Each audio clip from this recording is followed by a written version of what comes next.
3, 2, 1. I want to say good morning to you. It's a Monday morning. Always excited to be here, to come through. So as always, welcome to the AP Morning Show. I got that right now, and I can go from right to left on my screen without a problem. Welcome to the show. Welcome to this space. I'm excited. I had a great weekend. An incredible weekend, to be honest. I'll tell you more about that in a few. Yeah, we got a lot of good things to talk about today. Can't wait to talk about the Clubhouse town hall this morning and all the things that happened yesterday in this amazing experience of Clubhouse, this amazing ecosystem, this amazing space. So I'm excited to chop it up about that, as well as some other things to refresh your branding and creative marketing strategy. A new consulting business, myself and Sherry Goodall rolling out, and just a bunch of other things. You know, we always chop it up about emotional intelligence in some shape, way, form, or fashion.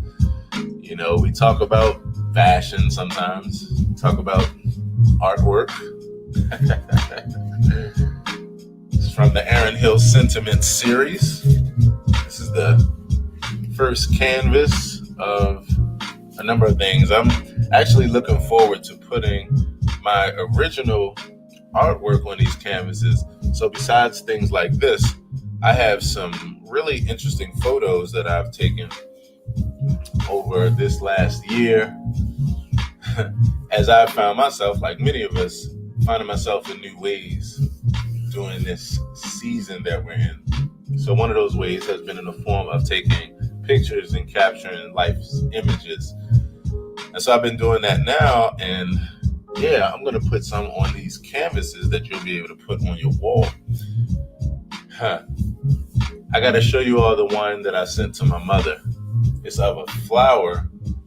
I'm trying to think, what kind of flower is this? I have to pull it up on my phone and show it to you all. It's yellow in the middle with beautiful red leaves all around. I'll see if I can find it here on my phone, and maybe somebody on Facebook or YouTube can tell me what kind of flower is this that I'm looking at. All I know is that it was a beautiful flower that I took a picture of, and then I made artwork out of it. Here it is. So that's a picture of a flower that I took, and I wound up making like a canvas out of it. I wound up doing some things to the background. My light is kind of bright. Let me see if I can. Is that better? Kind of better. So yeah, you see that? I made that out of a canvas. I made a canvas out of that. Sent that to my mom. Yeah, and so I'm going to make this available on the Aaron Hill Sentiments series. I love this picture. And believe it or not, this was just a picture of a flower that was on a friend's table. And it was a big screen TV behind it and everything, but I wound up making it look like a bit of a canvas. I'm kind of proud of that. Let me see if I could show you all another one. It's a picture of a beautiful tree, beautiful fall tree that I took. But I want to show you some of the ones that I've done some modifications on. Let me see. I got a chessboard picture that's going to be coming up. I'm going to do some alterations to this pic. Make this look even more cooler than it is. It's a chessboard at an Indian restaurant. I'm going to do something real cool to that. So that's why I took that picture like that. Let me see. I want to find... Okay, here's one. Here's two, in fact. So this one is of a picture of... I took this picture of these marbles, these colorful marbles. Going to put that on a canvas. And then I took that and did this with it. And I call this Galaxy of Marbles. Because if you look real close, those are the same marbles, but they look like planets. And then I did a screensaver for that galaxy of marbles. So this is like my, it's my original artwork. Finding myself in new ways. I'm actually going to do something with this real soon, this own picture. I took that through a window, as you can see, overlooking the city. And here's one of my favorites. I call this Fire Sky. This is definitely going on a canvas like real soon, because I think a lot of people would like this. Wouldn't you like this in your living room? Check this out. This is Fire Sky. Let's call that Fire Sky.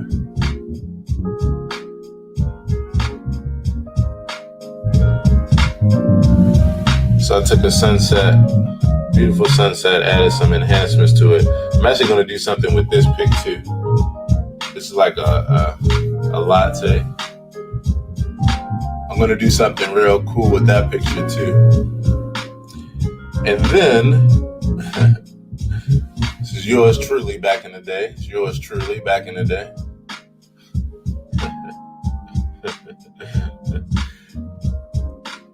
I actually want to show you all. Okay, here's one of my other favorites. I call this Slanted Walks.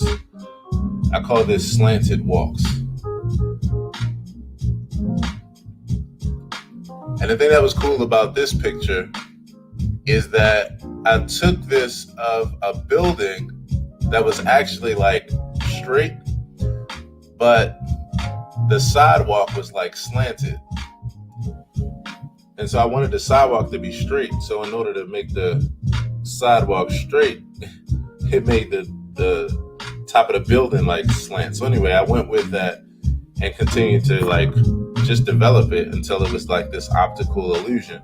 So if you look at this picture closely and you look down at the sidewalk, your eyes will see one angle. But then when you look up at the building, your eyes sees a totally contrasting angle. So look at the sidewalk at the bottom and then look at the building, and you can see the difference between the angles, even though it looks like it's going in the same direction. It is going in the same direction, but a bit of an optical illusion. So this was definitely one that I'm going to put on like a canvas, and you'll be able to purchase this. Throw it on your wall. Man, who'd have thunk it? So, yeah, anywho, that's how one of the ways that I've been finding myself during these times. So I've been excited about that. So once again, I want to say good morning. I want to say good morning to Denise Parks. Denise says, happy Monday, fam. Also want to say hello to my fam here in Clubhouse. For those that are on Facebook and YouTube, Clubhouse is where you see me regularly every day. You should come on over here so we can chat live. We can hang out on the phone together live. It's one of my favorite apps for that reason. And it's available for the iPhone now, but it will be available very soon for Android. Yes, real soon. They've been talking about it. And so this app, whatever you're doing in life, as far as, if there's something that you're trying to bring to the world, if there's a message, if you have a business, a product or service, or you just want to tune into good information and good conversation, this is the place right here. Clubhouse. Clubhouse is that place. Clubhouse is that place. And so, with that, we're going to jump into some thoughts for the day as the people flow into the experience. Inez Wells says, good morning, honey. I appreciate that. I appreciate those sweet words. Good morning to you too, Inez. Thanks for coming through. Yes. And so I want to read a few thoughts for us to get started with. This is from my original quote catalog, which you'll see very soon on my app that I'm working on, the 5M Experience. Look out for that real soon. Coming to a home screen near you. All right, let's get into this.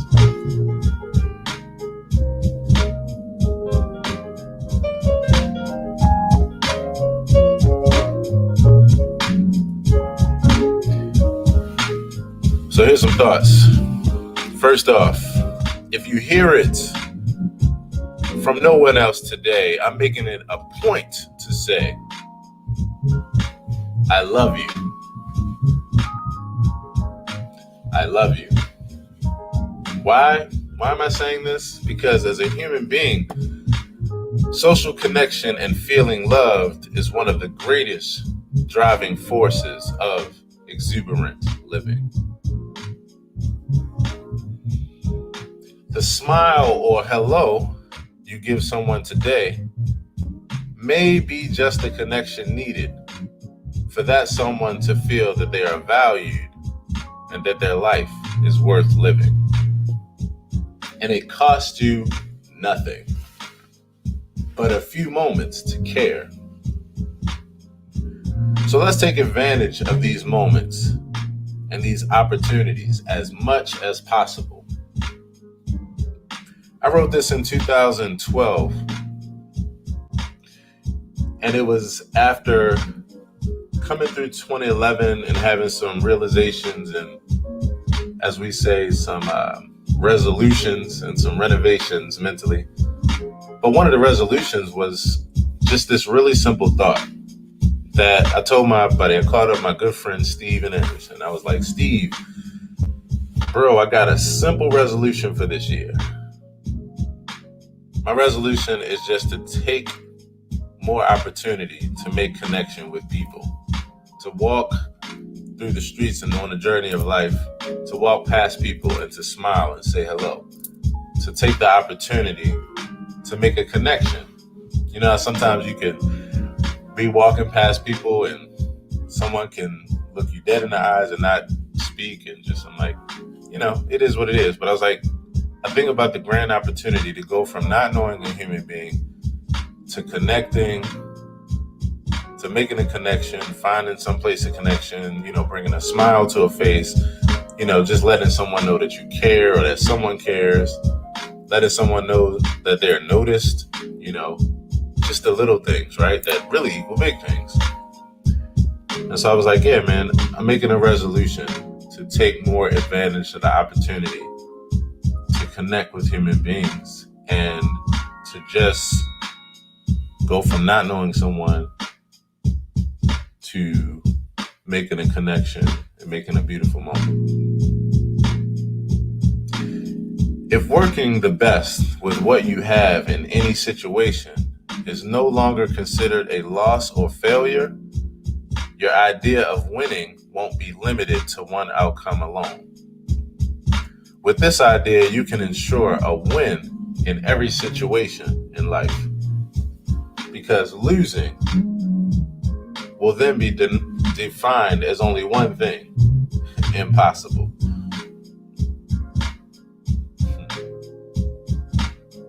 Strive to make every moment count like it's the last moment you'll ever have to make count.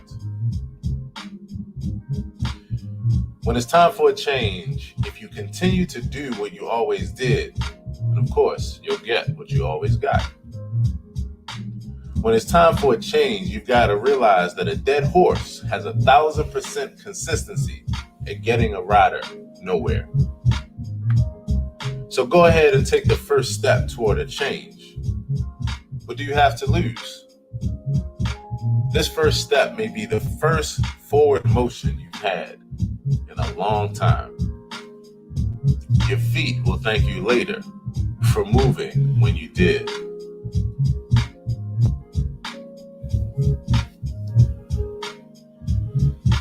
Here's another one for you. Forgive yourself when you miss the mark and take the next moment to get back on your integrity game. You'll make the world better one integral moment at a time. And so if you're from my neighborhood, you'll understand this one. When life throws you lemons, grab a tea bag, a sweetener of your choice, preferably honey or agave, cane sugar at the very least. Don't like sugar. When life throws you lemonades, grab a tea bag, a sweetener of your choice, and make a half and half out of it. You gotta make the best out of these things. Last one, and then we're gonna hang out with the people.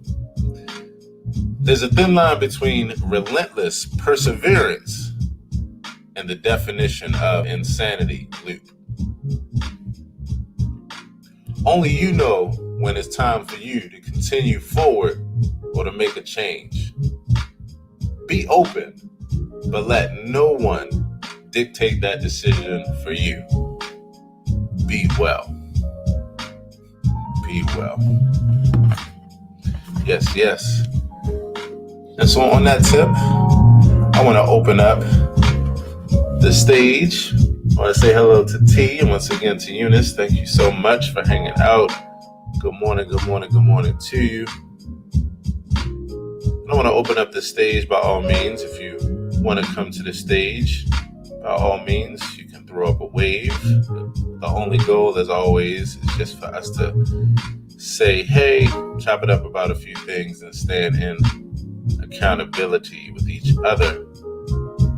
I also want to tell you all about this weekend too in the 5M experience.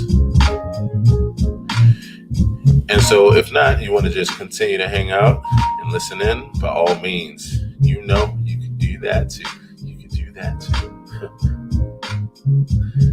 Yes, yes. And for those that are on Facebook, I'll show you what I'm doing right now. This is called pinging people in. What that means is you're able to invite in some of your friends. It's similar to tagging like on other platforms. But this is letting a person know that you are live and in person and that you think that they might enjoy the conversation. So I've been able to meet close to 1,000 people in here. I'm at like 905 people that I've met in this application. And when I tell you all, it has been nothing but deep connections with beautiful people. I can't even really express it to you like how I would like, because it's been so great. Yesterday's 5M experience. For those that aren't aware, the 5M experience is every Sunday, 9 a.m. to 11 a.m. Eastern Standard Time. 5M experience is music, movement, meditation, mindfulness, mantra. We chopped it up yesterday about this idea of anxiety and how it relates to meditation, or how we use meditation to be able to deal with anxiety. In fact, I'll probably go back and I'm going to throw in a few of the highlights from that. And so as I've been thinking about how we deal with anxiety on a regular basis, and how, we're all working with this thing called life during this time when things are not the easiest. We've suffered different kinds of losses, both large and small. And it just is what it is. When you go through a change like this in life, and when all your patterns are changed and all the patterns of your job and your loved ones and everything, you don't see the same people, you don't do the same things. It takes a while to get used to. So I notice a low level of anxiety that a lot of us have been dealing with. So here's a few thoughts for you. Anxiety and meditation. Anxiety is described as a state of extreme apprehension and worry with a strong expectation of negative outcomes. And while anxiety is a normal reaction to stressful situations, if it is experienced for an excessively long amount of time without recovery, it can be debilitating. And that's a real important thing to remember, because Things like stress, things like fear, these things are a natural part of what it means to be human. These responses are ones that have helped us to be here today. For me to be able to say hello T, hello Eunice, hello peeps. And for you to hear me, we had to survive. So the way we survived was by a lot of these senses that gave us the ability to get out of harm's way at the drop of a dime, instantaneously. So what I like to do is talk about fear, talk about stress, talk about anxiety in a realistic way, where we don't throw it all to the wayside like, oh no, if you have any of that, you know, you're not living a good life. No, it's not like that. It's this word, this debilitating word. When you have debilitating stress, debilitating anxiety, debilitating fear, and when the circumstances don't match that level of intensity in those places, that's what we're talking about. So while anxiety is a normal reaction to stressful situations, if it is experienced for an excessively long amount of time without recovery, it can then become debilitating.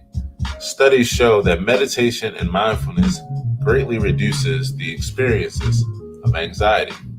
Now, I could not be more poster child for this.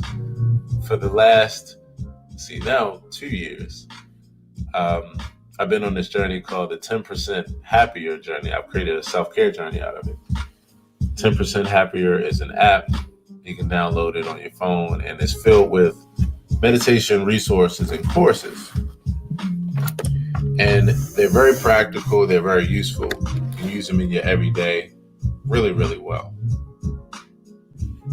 Meditation and mindfulness. It increases your emotional resilience. It allows you to, or it helps you to respond in an intentional way, in a thoughtful way, instead of just purely reacting in a negatively impulsive way. It's very helpful. So being aware and present with the feelings that you have during anxious situations, and using phrases like, it's okay to feel this way. This feeling, although real, is only temporary. That's one I love. This feeling, although real, is only temporary. I had a panic attack in 2016, I believe it was. First time ever. And when I started to look up the information on it, that's how I came across the 10% Happier app, because I came across Dan Harris, who's a former news anchor. I think he was on ABC. I got to figure out which channel he was on. But at any rate, he suffered a panic attack. And then from there, it took him on a journey of meditation and mindfulness. That would lead him to a place where not only would he learn a lot that would really help him, but then it would actually inspire him to create his own work for people like himself. And so he created a 10% Happier app. One of the things that he said in his articles was this: after he had the anxiety attack, he learned something that was helpful, and that was this statement that I just mentioned. It's okay. This feeling, although real, is only temporary. So that can help you relax through times of anxiety, depression, panic attacks, and etc. And last but not least, doing a body scan can help you to relieve stress and anxiety in the body by bringing awareness and being present intentionally with each part of the body. So body scan works something like this. It's real simple, but it's simple and it's real effective. So if you were to close your eyes and then bring your awareness to the fact that you're just breathing, like you don't think about it as much until you take a moment to think about it. And so while you're breathing, you just simply take each breath and you start from the top of your head and you go all the way down to your feet. And with each breath, all you do is just imagine that breath is going to that part of the body to actually just like investigate and just go in there and release the tension that's in that part of your body. So whether it's the tension in the top of your head from the headache that you're breathing into, or whether it's the tension in your face from just how it makes you feel to just think about your day or just all the things that you're dealing with and how it tenses up your face. Some people, like my homeboy, when he was younger, he used to like tighten up his jaw. He used to like grind his teeth. So whether it's the tightness in your jaw, you breathe into it. You imagine that the air is like relaxing that part of your body. Or whether it's the tension in your neck and in your shoulders that you don't realize you have until you're like paying attention to it. You're like, wow, I didn't even realize I was hunching my shoulders or holding it or tensing them up. Breathe into that. Imagine that the air is breathing into that and relax it. Whether it's the tension in your arms, sometimes we clench our fists. Just breathe into it and continue all the way down your body. Just one breath at a time, one body part at a time. And all you have to do is just close your eyes and just imagine that you're breathing that air into it. You can even imagine that it's light. But just breathe each breath into it. That's how you do one way to do a body scan. And from there, what's happening is you check in.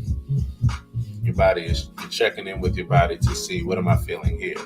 So with each part of your body, you check in and you say, am I feeling something there? And can I breathe into it to get out of there? Real simple. And all it takes you is literally 60 seconds. So at least once a day, take a moment as you are breathing. Before you get out of the car, just close your eyes. And for literally 60 seconds of that breathing, just take that breath and just imagine it pushing it to each part of your body. Yes, yes. So with that, that's just a little bit about anxiety and how to deal with it with meditation. I want to say good morning to my cousin Blad Caesar. Good morning, brother. Fine. What's up, son? What's going on, man? Man, when nature calls, brother, when nature calls. That's gotta be like the next movie that comes out. When nature calls. Nature will shut down any plans you may have. Right. It will alter time.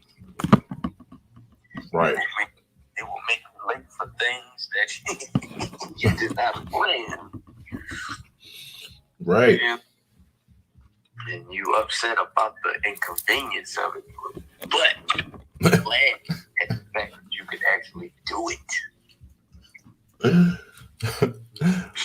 I'm mad that in the middle of that you said but, and there was no pun intended. Like,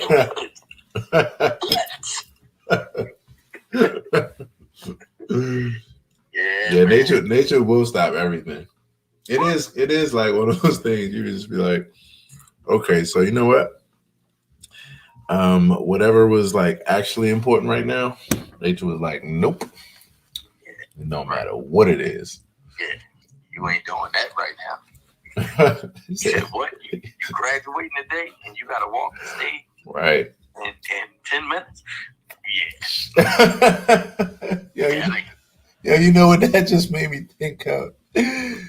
Yo, you know, you gotta walk your walk in 10 minutes. Shit be like shit. Be like shit. Right, even shit be like yeah, you thought you was going down at 7, 10 minutes. That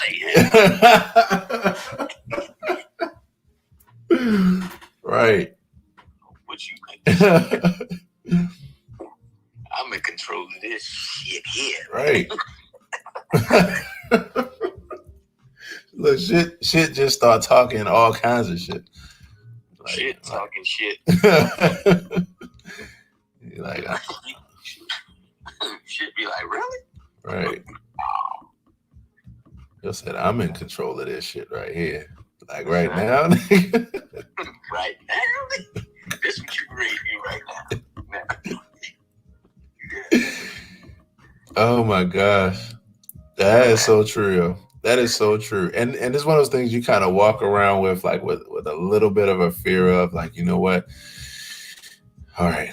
I do not want this to happen at this time because yeah. Like you know, for some people it's like when they get nervous, that's when it happens. You be like, yo, that's the worst time, you know. Then you got those people. You got the people who plan for that though, for that moment. Right. Well, when I get up in this house, well, I'm about to get this bathroom. Right. Niggas be like, I'm looking forward to getting to this bathroom. Right. People nowadays be approaching the experience going to the bathroom like they be anticipating going to bed. Like, man, I can't wait to lay down and get some sleep. Right. Like, I can't wait to get home, boy. Take my clothes off, sit on that toilet, boy. The whole production, right? Whole production. Like, yeah. Man, see, I got my phone charged up. iPad on the thing. Got home. All right. Right. I saw this meme one time that was like it showed a person in the bathroom on the toilet, and it's like, what happens when you realize you're on the toilet and you forgot your phone? Like you forgot to bring your phone with you. And the person was bored as hell. You know? Person was bored. It was like, yo, there's no point to life. Yo, think about it. I had the same thought the other day. I was just like, why is it that going to the bathroom now is not complete unless you have your phone? Right. Like, people will clench their butt just to run back out.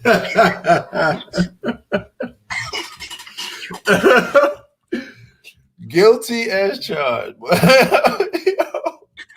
Yo. I have made a second trip at times. Because when you think about how long it's gonna be, like, yo, I could really be getting like some, like, I could answer 169 emails. Like, I could come up with a new business. Like, I could. It's almost like forgetting your mask when right. You forgetting the mask. You go around there, and then you mad, you pissed off. You're like, God damn it, I really left my phone. Oh, like, man. I left my phone. Right. God, man. So you like trotting back out, and then hold up, don't misplace your phone. Right. You don't know where it's at. You're like, God, man. So nature like, well, who gonna win? Me or you finding this phone? Nature like, I guarantee you I win. Right. You ain't going nowhere. You think you going somewhere? Shit. Get off this toilet if you want to. Right. I dare you. You said I dare. I dare you. Get off this toilet. Oh my God, yeah. Like, I want you to. Go ahead. I want to see you do it. I want to see you do it. I guarantee you will win. Right. Be lecturing you like, you should have thought about this before you stepped in here. You should have thought about that, you know? You should have checked your pockets. You should have looked around, you know, made sure you had your cable, your phone, you know, ain't nobody. And then or like if you have your phone, but it's on 1%, should be like, yeah. Mm-hmm. So you went all the way out there to get the phone just right. for it to die.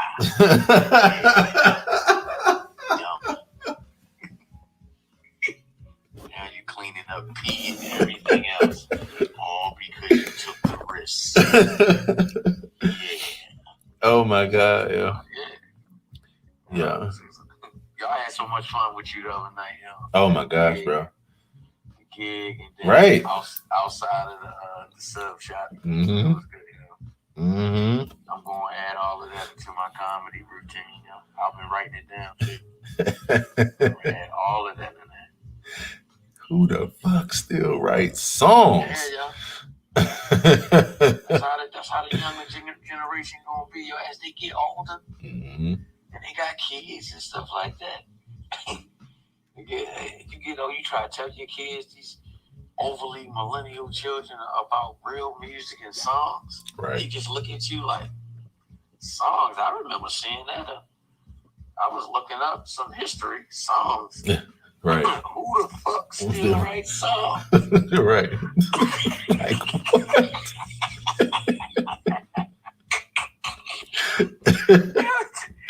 That's the kind of conversation they're gonna be having. Like, right. Be like, man, you wouldn't believe. My father started talking to me about songs. About some damn songs. Like, what? Like, yo, really? Like, man, I read about that in one of my little history. Like songs, yo. Right. Yeah, it's wild. I mean, I think about that too, though, man. Man. I mean, it's one of those things, man, where, I'm like, okay, I'm starting to feel like I understand how our parents and how their parents felt. Like, it's certain times where you'd be like, this is what y'all call music, nigga? Like, oh my gosh, man. I try not to go there, but man, some stuff, man, you just be like, yo, did y'all spend any time like thinking about the elements of this music at all? Like, I need you to listen to me when I tell you this, bro. I heard a song, and the artist's name, once I found out, the artist's name was Lil Weeby. Okay. And the lyrics of the hook of this song took me out of here. Do you hear me? Oh my gosh. And the melody and the hook, yo, it took me. I wanted to drown myself. Oh my God. Yeah. Ooh, yo, and then I couldn't stop laughing. Yo, this is the lyrics. This is the lyrics and the melody. So listen to this, y'all. The hook is it my car? Is it my clothes to make these hoes want to fuck for show? Is it my style, the way I roll, to make these haters want to hate some more? That was the hook. Oh my gosh. Oh my gosh, yeah. Yeah. Then they had a nerve to modulate to another key. Oh my God, yo. They modulated, yo. They took it up, yo. I said, you know what? I said, I will stick with my oldies but goodies for sure. Bruh. Yeah, bro. I'm just saying, bro. Did you not hear what I just said, though? Did you hear them lyrics, though? Yeah. Sad as shit. Sad as Eunice. T. Micah, did y'all hear them lyrics? Oh my God, bro. I said, this right here is the end of all. Life is over. Right. Like, flat out. It ain't no more progression. Right. I'm trying to think, man, I heard something that was like that too. I can't even remember how it went, but like I think it had something to do with like you little, and it's wild because as much as I curse, like I don't even want to say it because it's so damn negative. But literally, like the chorus was just literally, you little stupid ass bitch, I ain't fucking with you. You little dumb ass bitch, I ain't fucking with you. I'm like, yo. Oh my God. That was a song? Yo, it's a song, yo. It's a song, yo. Oh my gosh. So, I thought it couldn't get no worse than 2 Live Crew when they said pop that coochie. But now that pop that coochie seems right. more. seem more intelligent and shit. He's like, yo, this is a step up the ladder and shit. Like, how is Pop That Coochie actually like an upgrade, yo? It's like, yo. It's like way better than this stuff here. Right. You say, yo, you probably got Luke somewhere like, yo, I don't know about this shit here, man. Yes. Yo, even Luke like this. You got Luke offended. You got Luke offended. How you offend Luke, yo? Oh my God, yo. Oh my God. Yo, some of this stuff that I've heard or hearing these young people rapping while they walking down the street. Oh my gosh. Yo. This stuff is just sinking in their brains. Yeah. What do we do? Like people like you, people like me. I see we got Micah down, man. I'm not sure if T and Eunice are musicians, but when we hear certain things like that, you know, like it really bothers my ears. Right. Like, yo, I'm really bothered. Right. That's how I feel. I'm like, that's why I'm turning on the radio. Right. Like my kids be like, you know, talking to them like, "Dad, you don't know that song?" No, and that will be a hell. Right. The hell no. Right. I don't know, and I don't want to know that. I don't want to know that. Yo, that's how it is. I actually heard a song with a nigga. He just kept yelling, "You little bitch!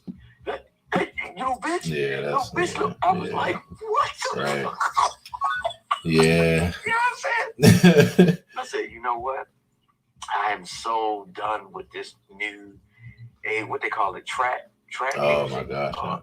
This new rap style, you know, and then they get away with mumbling and stuff. That's you know? shit. You're right. Like, okay, the Yin Yang Twins had a song, and it was called the Whisper Song. Right. But it was clever. Right. Because they really were whispering. They were really whispering. So the song come on, and he go, "Come here, girl, let me show you what I did." You know, this, that, and that. Right. Even though the lyrics was raunchy and dirty as I don't know what. Right. But it was clever. Right. But even this stuff nowadays, right, it's just totally offensive. Yeah. And you can't grow. There's no thought into it. Right. You know, like everybody could do it. Right. By just being high. Right. Like it takes nothing but to be drunk, high, and around a bunch of energetic people. Is it? That's it. You can say anything. Anything. Please tell me what significance does a panda have to do with getting a woman? Right. Right. This dude literally yelled "panda" over and over and over. He just kept and made millions of dollars. Panda, panda.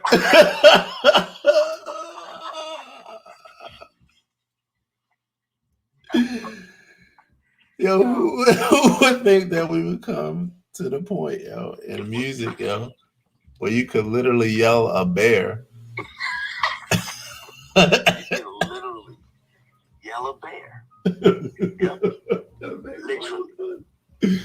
Yo, how did that come about? Right.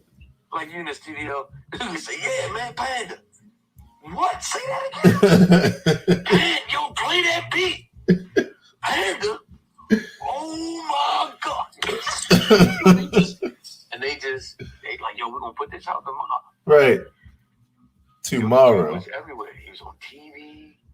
It was on award shows. Right. Just for representing a bear. Just for representing a bear.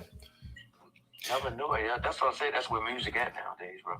That's where we at. This is why. So for everybody that's here, I want to say good morning to everybody. Say good morning to Kelly, Sanahara, of course, Micah, T, Eunice, everybody that's been hanging out. So, you know, this music thing, right? I try not to sound like a hater, because I don't even use that damn word. I But sound like one. I hate that shit. Yeah, I'm just saying. That's right.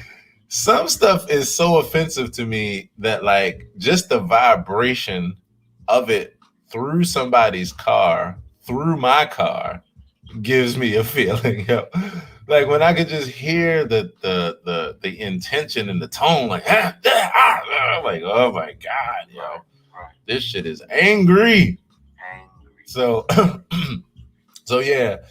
That's what it is. But this is why Micah just jumped out the room. I was going to give Micah kudos. This is why I'm happy about times like the other day, bro, where we get a chance to connect and make some good music, man, that has some substance in it. Oh, my God. So for everybody that's hanging out here, let's see, what was it? Saturday night, myself, Caesar, Micah Smith, who was just in here a few seconds ago, and my good brother Ed Rybick on bass. We had a virtual gig. Caesar was on drums, myself on piano, Mike on vocals, Eddie, like I said, on bass, and just singing some great songs, some Stevie, some Bill Withers, you know, some MJ, Michael Jackson, like, and it's just something about that good music, them good, like, timeless classics, man, where people put their heart and soul in the music, and even if they did go on to make a lot of money from it, like initially, it wasn't about the money. It was about the love of the music, you know? So we're chopping up about that. I'm going to actually also bring Alma up to the stage too. She wants to say hey. And, bro, what you on doing right now, bro? Here's some water. No, I'm just messing. That's my fish tank. Like, are you peeing right now? You taking a piss in the middle of the show? No, it's fuck with you. I'll be talking to my fish like you know, Donovan is my lead fish. Oh, right. Is that the one that bit? That's not the one that bit you the other day. No, that was Freddie. Freddie is the one that bit me. Freddie done lost his goddamn mind. You know, has he never heard that you don't bite the hand that feeds you? Like, but yo, my thing is this: who gets bit by a goldfish? Right. Like seriously, only you. Right. I knew she was great. Say something. Look, I knew she was great. You laughed. It was right there. Somebody had it.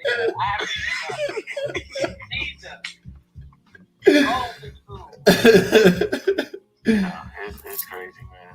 Like I'm saying, like back to the whole music thing, man. Like when I go back, look at the old documentaries of the greats like Louis Armstrong and Art Tatum and Sarah Vaughan and, you know, Dinah Washington, and the list goes on and on. Nina Simone.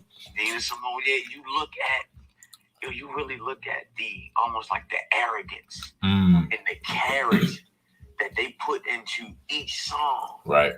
You know what I'm saying? Just to get their identity across. Right. Yo, that dude's name is Designer. Right. When he gets older, there ain't gonna be no pandas left in the world. Yo, what is he gonna say to his children? Right. Right. One question about what you were just saying, though, one of the things that came up is, have you looked at the Billie Holiday versus the U.S.? Yeah, I heard about that, but I haven't seen it. I just heard about it yesterday for the very first time. I ain't like it at all. You didn't like it? No, I ain't like it. The format of it. Audra Day did well. Don't get me wrong, she did well, but the format of, I wasn't expecting it to be like that. It was very informative though, but I really didn't enjoy it like I wanted to. I haven't watched it yet, so thank you for that. I read about it though. I got the input, and I was just thinking about what it said about artists who are premier artists at that time were all social change agents. Like society, it wouldn't let me not be that. You know, even if there was plenty of juke joint, have a good time, you know, bang bang doodle all day long, all night long, whatever the song plays. So they both coexisted even then too. But our premier artists, I think, were always social agents. So I feel you. Yeah. Yeah, bro. Yeah. Like, but how? But is it like, how can we get it back to how it used to be? And I think the answer is we can't. Right. I'm not about to say that. The deal is always, it's always evolution. It's always moving forward. You know, it's always like taking, even if you take from the past, you know, you bring it to the present and bring it to like where the present is, and you know, repackage it, reshape it, like bring it like to the you ask people to come see some live music, and they like, live music? Who still do that? People still playing instruments nowadays. Like, are you kidding me? You actually got a piano player? Right, like it's a foreign object and shit. Like a fucking UFO and shit. You're like, But yo, when you go to other countries, that's all you hear, man. Live music, bro. Live music, man. You know. That's it. But I'm about to go. I think that they all coexist at the same time, though. It's just which one is at the priority, and also, you know, we have a society that has had an intention towards not letting any of the mainstream people stay too positive in their influence. Like, the reason why Billy passed in the hospital was because of her singing the song "Strange Fruit," because she told the truth and she spoke truth to power. They pretty much so had her in the hospital, left her to die. So it's like it's still here. It's just that as we move the independent scene, we allow it to come forward. If we just keep being truthful, but I think that the pendulum is swinging. The pendulum is swinging towards more authenticity and value, because the other stuff is just people get tired of it and they're growing up, and I think absolutely they're getting tired of it and they're growing up. Speaking of growing up, I'm about to go and make me some organic cream of wheat real quick. Some organic cream of wheat. Yeah, you ain't never heard that. I just created that today.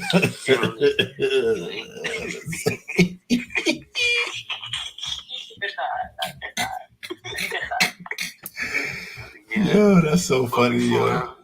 I do want to say good morning to Sherry. Yes. And Isaiah. Hey, yes. And T and Eunice down there. Can I take a stand? And Isaiah, Sherry always give you that, you know what I mean, welcome to the jungle type feel. Right. I ain't doing it. She ain't enticing bringing me in. I ain't doing it. I think Isaiah wanted to say something, man. Oh yeah, we're gonna touch bases in a few seconds with Isaiah, in fact. And so, man, thanks for that. I'm just gonna do a quick reset. Yeah, welcome everybody, and also welcome to the peeps hanging out on Facebook Live and YouTube. Say what's up to you too. It's always great times. Always great times. Thanks for coming through.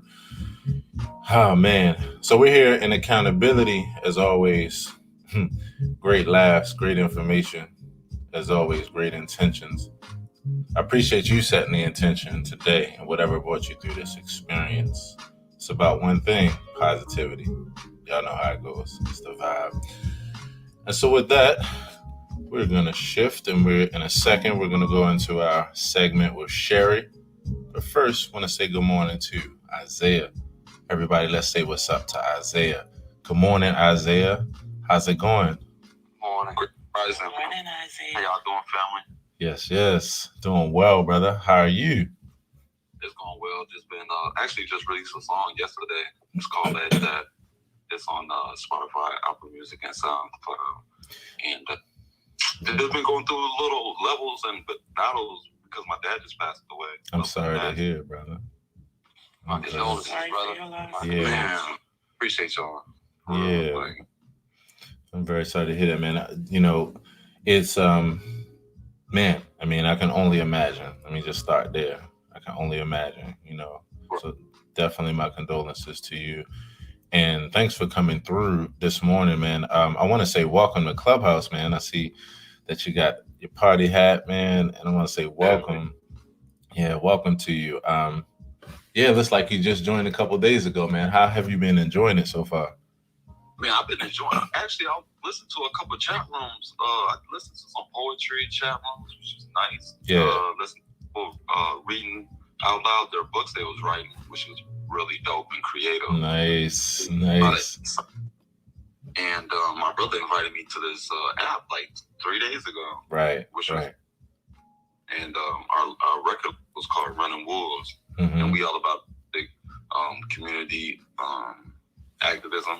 Yeah. Bringing everybody education, self-education. And my t-shirts, face masks, hoodies. Nice.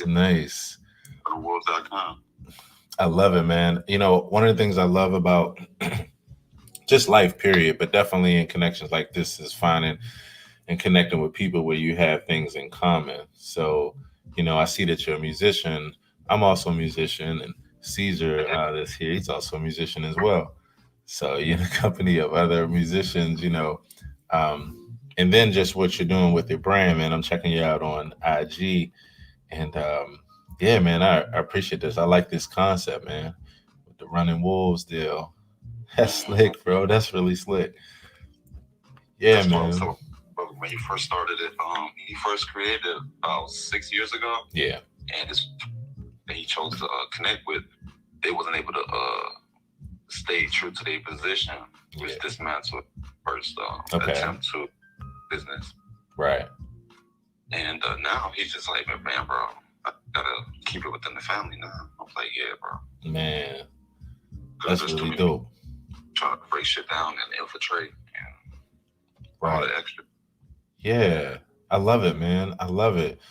Tell me a little bit more about this this running it up 2K21 concept, man. I think this is pretty dope. Oh, run it up? Yeah. Basically talking about like living life with no regrets. Right. Right. Like go for what you want, you know, that you feel truly deep within yourself, and not allow anybody to discourage your path and your purpose. And knowing that, trusting in the universe and God, and knowing that you're good through it all. Yeah. Always keeping that faith and that recognition of acknowledgement. Right. I love that, man. It's funny because one of the things I always, that's dope, isn't it? That's so dope. One of the things I often say is like, I'd rather fail than to regret never trying, you know? Right. And it's on that whole deal. Like I tell people all the time, like the thing you don't want to do is to get later in life, you know, and then have this feeling of regret that you didn't give your dreams, you know, a shot. You didn't give those things that you had in your heart a shot. Like you rather fail, you rather try it and fail because you could also succeed than to literally live with regret for like, what if I had just tried, you know? Right. That is literally my driving force. I'm more afraid of not trying than anything. Right. I'm gonna mute myself. Appreciate y'all and tapping in with y'all. No doubt, fam. And thanks so much for stopping by, bro. We really appreciate you. And don't forget, check in the we got Universe Calling on Apple Music. Okay. Yeah, if you could, man, do me a favor and shoot me a DM with that link too. So that way I can have it in my DM. Okay. Yeah, thanks a lot, bro. And thanks so much for hanging out. Yes. So we are moving into our segment with Sherry. And I'm always excited about this, especially on Mondays, because Mondays is where we chop it up about the latest in Clubhouse, the Clubhouse news, the Clubhouse highlights, all these things that is coming up, you know, a part of this amazing app, this amazing environment.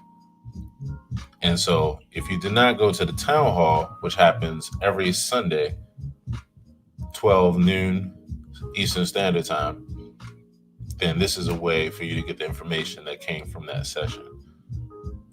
So, good morning, Sherry. Good morning. Yes. What's happening? All good. My goodness. Good with you. Man, it's a good morning. Feeling good. I'm feeling good, as Nina Simone would say. So yeah, I'm excited. I'm looking forward to this week. I'm looking forward to all the amazing things. I forgot to mention to my cousin, he would have appreciated this. Today or tonight, I'm looking forward to this thing called live sessions, which is it's kind of an audition for this booking agent company, um, and they call it like live sessions, and they're over in the UK, and so they're looking for artists to do booking for, and so they're having like a spotlight kind of deal. I think that's the one. Okay, wait. If that's the same company that I'm thinking of, we were talking about the street serenades and the tour. Mm-hmm. I think that's the company I was looking at the model for when they book these live sessions. I'm sure that's the one I was looking at, and I think I had sent it to you, but it was a while ago. Okay. You know what? They're in Clubhouse now? No. So I got a message on Instagram, and I think the person's name was April something, and it was from this live sessions account.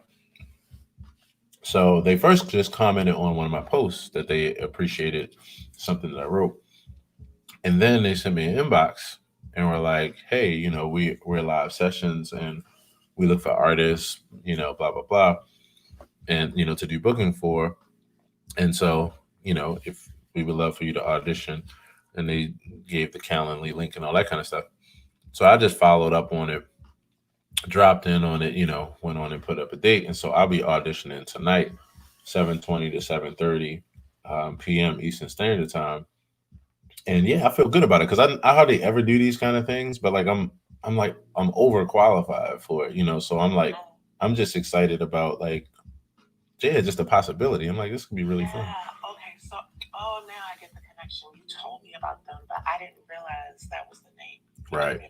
Got it. Okay, I'm on the page now. Yeah.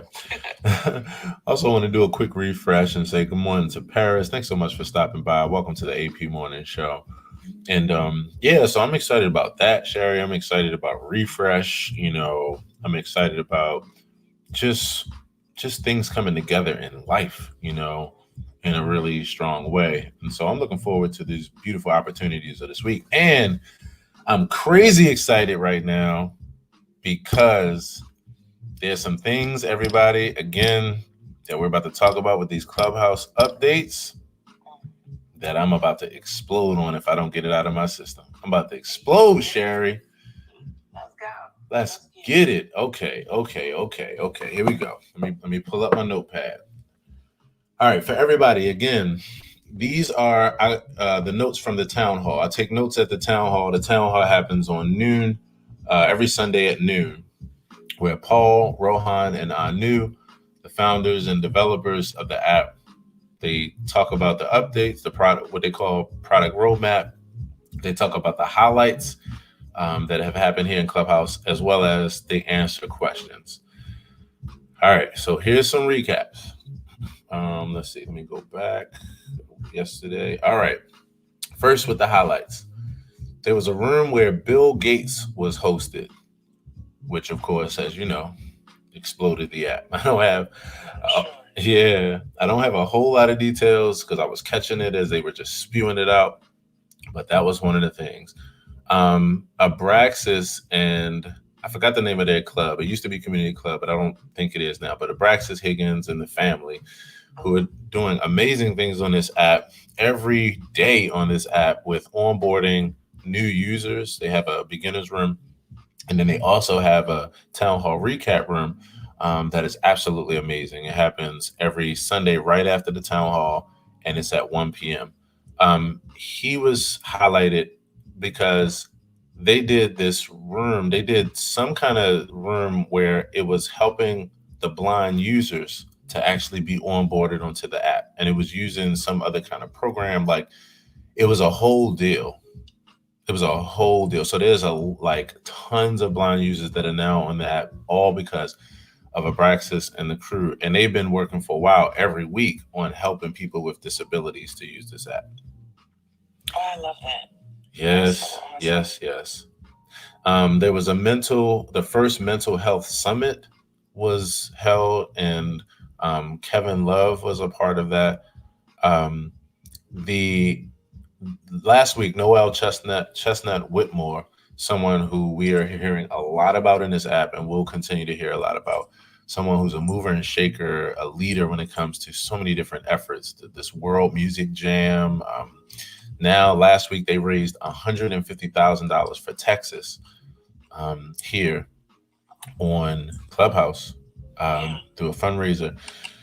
So, yeah, now this next one is really special to me because this is an incredible artist, an incredible vocalist, writer. She's amazing. Her name is Mamouna Youssef. If you've never heard of her, Moo Fresh.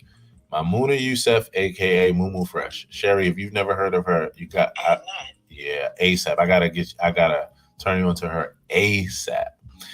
Amazing artist. She happened to be a part of the Dream Girls. She had something to do with her performing on the Dream Girls stage, and it was absolutely amazing.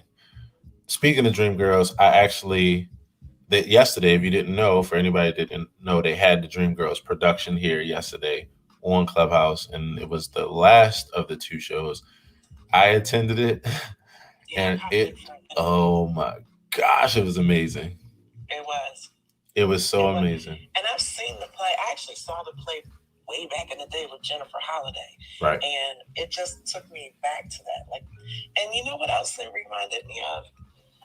My grandparents used to talk about how, people used to sit around the radio and listen to live versions of shows because, TV wasn't really a thing then. And a lot of Black people in particular couldn't afford TVs. Right. And listening to the Dream Girls, show on Clubhouse reminded me that must have been what it was like back in the day when you're listening to this live show on radio. And what's amazing about it was that it forced you to kind of use your imagination. Yes. With the facial expressions, what they may be wearing. Yes. So it was cool. I enjoyed it. 100%. And same way, like when I tell you, I'm just so honored when I'm in these experiences because I know that I'm in a part of a legendary part of history. Like not just any, like this is legendary, this technology and these things that are happening. So yeah, it was amazing. I love how they ran it. It was so organized. I love how tight it was. I love how they used the profile pics to be able to do things like show you the stage. And it was absolutely amazing. So kudos to the whole Dream Girls crew. Kudos to, what was his name? Church? Was it Leroy Church? Who was one of the artistic directors and the whole crew. It was just amazing. It really was. Yeah, there was. Okay, wait, I have a quick question. Do you think we're going to see more shows like that? Oh, 1,000,000%. This is just the beginning. That's why I'm so excited about it because what it is it's an incredible way, like how you just described, to bring these expressions through where you get the experience of real time and you get to do it in a convenient way where it's right in the palm of your hands and wherever you are in life. And the imagination already makes up for the rest of things. In fact, it pulls you into a new world. That's one of the fun things about listening to an audiobook, is the fact that you don't really need pictures. Your imagination is able to put everything together because the better the artists are at expressing and annotation and the whole thing, like your mind is able to put together the rest. And to do all this where it's in the palm of your hand, where you don't have to book a ticket somewhere or come on, it's crazy. Even when like, and one of the things we'll talk about in a few, but on the top of this is like, even when they get to the point of the clubs where clubs will be able to monetize, having subscriptions to the clubs and that kind of thing. Even then, which is going to be an amazing thing for productions like this and like the Lion King and like the other ones that happened here. This thing was so well put on and it was done for free in a good way because they already know what's going to come from this. When you imagine this same professional crew where they have a subscription on their club, where they can have like the Clubhouse town hall they were talking about yesterday, where creators will be able to have ticketed events for things like this. Come on, Sherry. Like the fact that you can then catch a Dream Girl show on your phone and just pay a ticket price on you. Come on. It is really, really amazing. And we're just at the tip of the iceberg and we're already doing amazing things. When I was in there, it was 1,000 people in that room. So this is the beginning. It was packed, and I really did like how they changed their badges or their profile pictures. Yeah. And all that. That was cool. It really was. So there was another experience where Lupe, Fiasco, Logic, and Currency were a part of that they say was absolutely amazing. I'm mad I missed that because I love all of them. Right. Oh my God. Right. And then they started, and these were a part of, in fact, since I've been reading Moo Fresh, Mamouni Youssef and Lupe, and they talk about J. Edward Barnes, the Inside Out Club, African American Music, Donnell Strong and Felicia Horowitz, Bomani with the Cotton Club, Felicia Horowitz with the Dinner Party. They had a segment that was the Black History Month recognition of creators. And so they recognized all these creators that have been doing things in Clubhouse and their accomplishments, and they celebrated them. It was amazing. Oh, that's cool. Yeah, it was amazing. So it was creators that are actually in Clubhouse. It was Clubhouse creators, yeah. Oh, that's cool. Yep, it was. That's what made it so amazing because they were highlighting people that have done monumental things in this. Felicia Horowitz's Dinner Party is like, oh my goodness. It is one of the most amazing dynamic experiences here. Bomani and the Cotton Club concept that they have here, absolutely amazing. So then you have Noelle Chestnut Whitmore again with her global jam session, 24 hours of programming concept.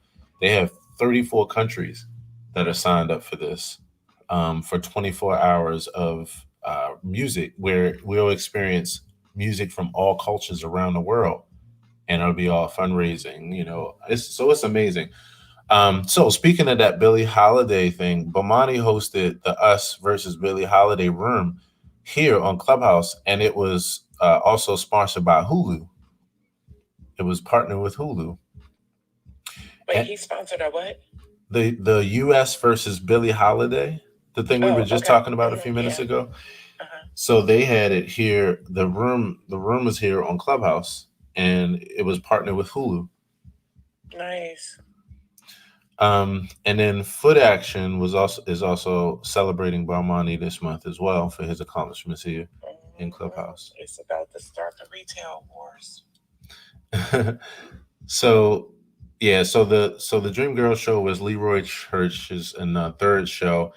And then those were the highlights. So yet another amazing week here on Clubhouse. Now we go to the product updates. All right. Sherry. Are you ready for what I'm about to tell you? I don't think you're ready. I don't think you're ready. I don't think anybody is ready for this jelly. Okay, check this out. Sherry and everybody else under the sound of my voice now and later, on tomorrow, Tuesday, we will have, and I'll have my sound effect machine. I'll have it in the very near future. We will have in-app club creation. Oh my God. Can we just take a moment of silence? Can we have a moment? We gotta have a moment of silence. We gotta have a moment of silence. People been fighting to get that. That's what I'm about to say, for the pain and for the struggle. For the suffering of our people. For the suffering of our people. Tomorrow, in-app. Yes, in-app club creation. Tomorrow, you'll be able to create your own club right within your profile. You will not have to wait on approval. And we're moving forward with this thing. They were so excited to announce it. They should be, because people were starting to talk bad about them behind their backs. Right. This is true. This is true. You also have higher quality audio. Now what they're going to do is they're releasing 2 product updates this week because of the fact that they've been behind on them, but not even really behind. They've been putting the priorities top. So the top priority is number 1, scaling. Number 2, the top priority is keeping the servers up and keeping these error messages down. Right.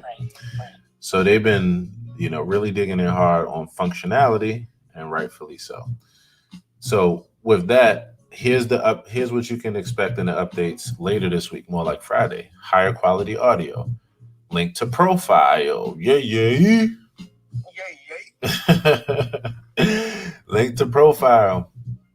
And then soon they're going to have some tools that are where you can tell when a room isn't relevant to you, and you can hide it, and they'll have questions like as to why. So that way they can give you cleaner hallways. They're working on cleaner and cleaner hallways for us, which again is what you want.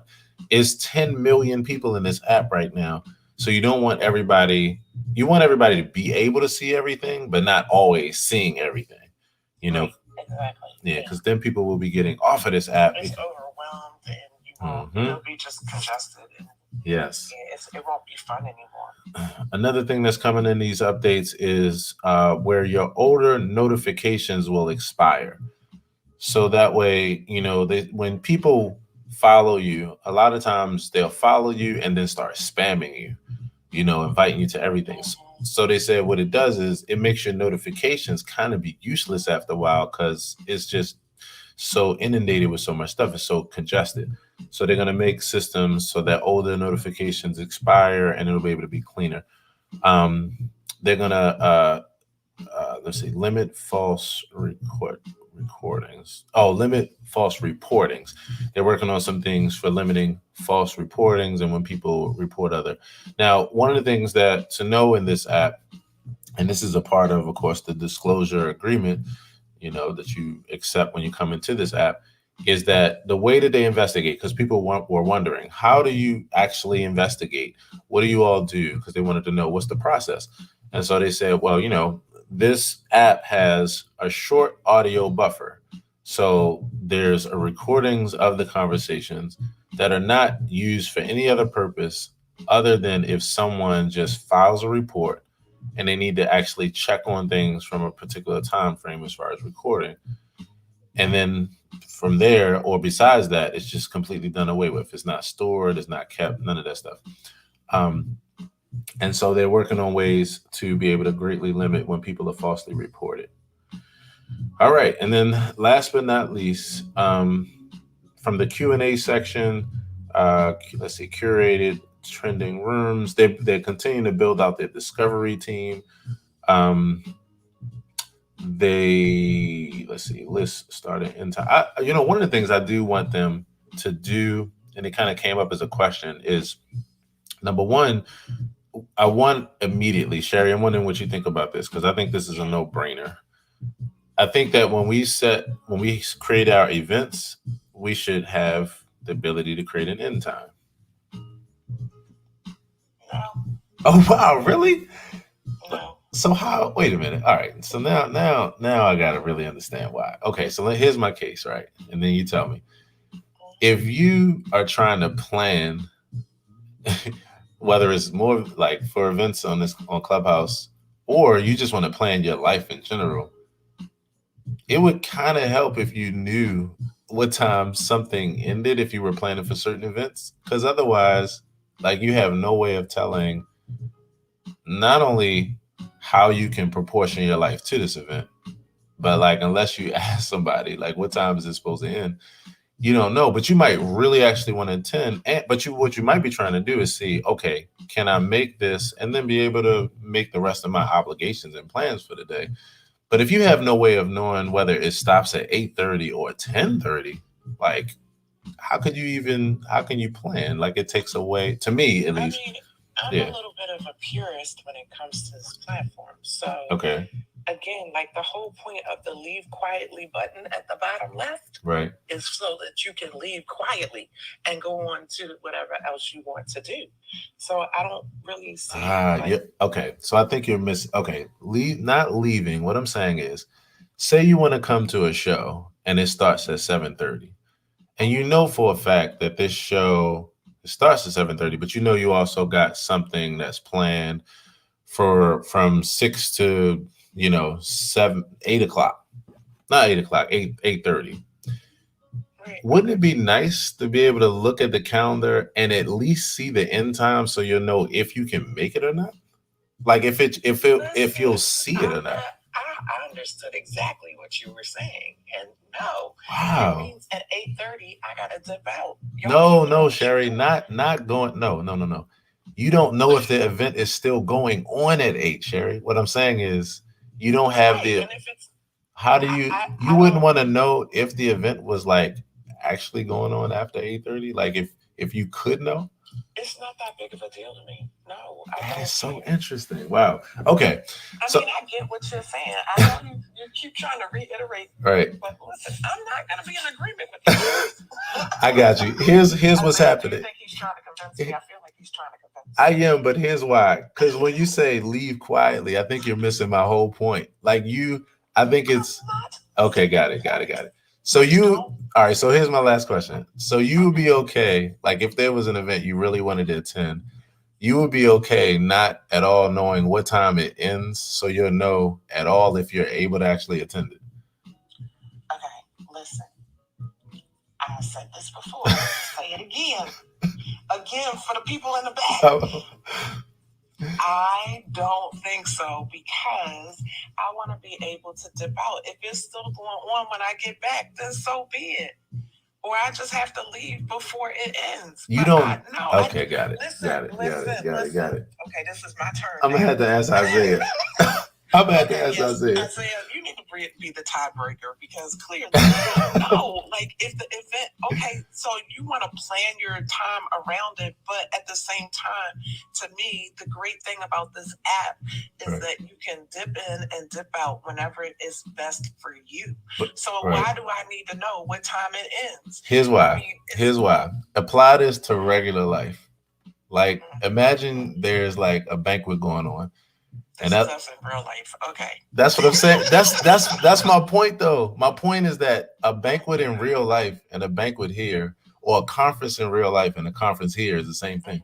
So imagine a conference in real life right now, and it's the conference that you want to go to, and they're like, all right, it starts at 7:30. And that's it. What the fuck? You'd be like, yo, can I know what time it ends? Let me just tell you. Okay, so since we done gone here with it, sir, Isaiah, you about to step into a hornet's nest, but you're gonna be all right, son. You're gonna be all right. Let me just tell you. Listen, this is it. Okay, so I used to be a conference planner. Gotcha. You know this, like event planner, conference planner, etc. When we plan conferences, and pretty much everybody, I'm sure, has been to a conference before, and they have concurring workshops, or workshops that, like, there's a track that starts at 10:30, and there are 3 different sessions all starting at 10:30. Right. And then the next track starts at, say, 12 o'clock. You know, you just plan, and sometimes you have to go in and out of each room. But wait a minute, you said the next starts at 12.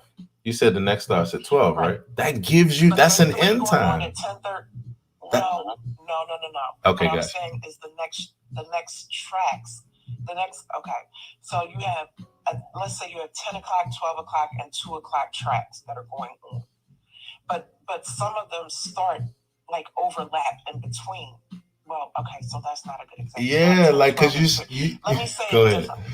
Go because there is a point to what I'm saying. Gotcha. Okay. Is that sometimes when you go to conferences, you have overlapping workshops that are going on, and you literally have to dip into one or make a choice between which ones you're going to go to that are starting at the same time. I'm not mad about that. My point is, don't you know when the conference ends? Isn't it important to know when the entire conference ends? The speakers know, yes, the entire conference, but I'm just saying as a participant. Yes. It's not important for me to know when it ends. It's important for me to know when the next ones begin. So what happened? Right, but that's in the next one begins. That's what lets you know when something ends. Okay, so what happens if you drive to necessarily, because there could be a workshop that goes on for 2 hours and the next one starts within that 2 hour time frame. Right, but my point is, you still gonna know at some point. This help me. Yeah. What if you drive to the conference and the whole thing is over, but it was just because you drove there and you knew when it started, but they didn't say what time the entire event was over. So you drove all the way to the conference. Should have been on time. How about that? Hey Isaiah, what you think, bro? Would you like to have most events, whether it's on Clubhouse or in life, where they do not ever stress an end time? In fact, it's just never important. Well, I mostly prefer now, since I know about chat room and Clubhouse. Yeah, I would recommend Clubhouse as far as multitasking and knowing when things start and when things end. And time management is also important. Okay, Isaiah, go to the audience. Oh my God, that's funny. All right, so no, I'm gonna let it go. I'm gonna let it go. Okay, so here's my only point. Now let it go. To the audience.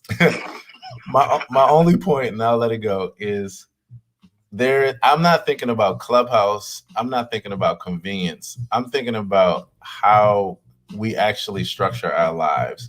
So if I want to attend something anywhere in life and it starts at 7:30, so that I can at least know if it's possible, and if I show up there, if they're still going to have it, like if I'm trying to plan for it, it'd kind of be nice to know an end time for the event. So that way I won't show up there and plan and like nothing's there. It would help. But I can understand what Sherry's saying. I'm surprised you're saying this, because you, of all people, in this room alone, right, you have like, we started, what time do you start? 7:30? Yep. Okay. But how many days have you not ended at 10 or 10:30 and gone to 11? Or 11:30. Yeah, but that's just but look, that's the bonus though. People know. Look, no. Here's my point. Nobody's gonna. Yo, listen. Nobody's gonna show up though at 8:30 and nothing be here. That's my point. You at least know that it's going until 10:30. You at least have something to encase it in. Like you at least know there's some endpoint, and then everything after 10:30 that's just bonus. But my point is, nobody's going to show up at 8:30 and the room be gone, because that wouldn't make sense. You at least know an end time. Is it optional to put an end time? Is it optional? Yeah. To me, that's what I'm saying. There's not going to be an end time. Yes. Just get in where you fit in, babe. Get in where you fit in. Let me tell you what will happen here in this app when they do it, right? So it'll be optional, right? It's going to be my friend. That's so funny. Right. They're gonna make it optional in here, but I'll tell you why. And it was something they were talking about yesterday in the town hall. What it's going to do is help people better plan their lives. So then what will happen is, if there are even in like what you're saying, Sherry, if there are two overlapping events, say there's an event, and they mentioned this. In fact, the creator mentioned it. Paul, he was like, this is why this is so cool to talk about this. He said, because, and this came up in a separate question, because they were like, how will we be able to, they said, are you going to give us better tools so that we can see the rooms that are happening and know when in advance when some of like the really big rooms are happening? So, I was in there. I'm with you. But the question that you asked me was, do I like it? I was like, no. Right. I'm not saying that I don't understand the value of it. It's just not my preference. Gotcha. Yeah, that makes sense to me. So yeah, and like I said, oh my God, this could have just ended a whole. No, I know. You know, it's I could help it, but I let myself go. All right, so cool. It's all good. And okay, wait. So can I tell you the most exciting news that I found yesterday? Yeah, please. First of all, it was in the Q&A. Drum roll. I stayed for Q&A. Drum roll. Yes. But I was really excited that they are going to put up a revision of their what is it? Their the rules of Clubhouse. I can't even think of the word because I'm so excited. But there was a question about monetization and whether they would be selling or making data available to third parties ever. And, you know, that has been my big pet peeve and fear is that it would become Facebook. Please, God, don't let Clubhouse become Facebook. Right. And I'm really excited to know that they said that wasn't even a consideration at all ever for them to, you know, make that type of data available. Because when you start doing that, you start moving into monetization, and then we start running into ads. And again, I'm a purist when it comes to social media platforms, and I feel like it changes the overall feel and way that the platform works. And being a marketer myself, you know, we come in and we just running things because we trying to get ads and sales, and I just love Clubhouse so much. I don't want them to do that. Well, I think we all might be happy with this because they aren't going in that direction, you know. In fact, they even said it like we don't want ads at all to be a part of this, you know. And I'm very happy. Yeah, me too. I love that the monetization is going to be happening on the club level because that's where it makes sense for subscriptions and member dues and these kind of things. And I'm also happy about what you said too. When someone asked that question, does Clubhouse share third party data? It was an emphatic no. Yeah. Oh, here's something a couple more things and then we'll get you out of here. I'm sorry, Sherry. I made you late for your miracle morning. My schedule changed a little bit, so you're okay. Okay. Somebody asked, for a list of actions of the moderators, like even if it's just in the room during that period of time for the other moderators, even like a list, like a history to see who brought up who and that kind of thing. I heard that too. What do you think about that? I thought that it's extra. That's unnecessary. Yeah, I'm right. I think you should manage your stage better. First of all, I don't feel like you should have like a stage where you have, 100 people on stage and 50 of them are moderators just because you wanted to give them a badge. I mean, I've seen rooms run really, really well with a lot of moderators, and I've seen some that have been run very poorly. And it was just like, it was almost like a damn club in real life. You know what I mean? It was just like, oh, these are my friends. They're all moderators. But it didn't make sense. Why are all these people moderators? And they're talking over each other. And yeah, it just wasn't cool. But if anything, I think there should be more information on how to successfully set up a room and moderate. And, some kind of best examples of the best practices. I tell you, I think that the best examples and best practices would be like, I think number one, it starts with what some people are already doing here, which I appreciate, and really just more of that. It's us taking the lead and actually just literally setting up rooms that are just about how to moderate a room, giving people run through, letting them come up and try things, just like even just holding each other's hand, because of the fact that moderating and even being a good contributor to a conversation is all about having good etiquette.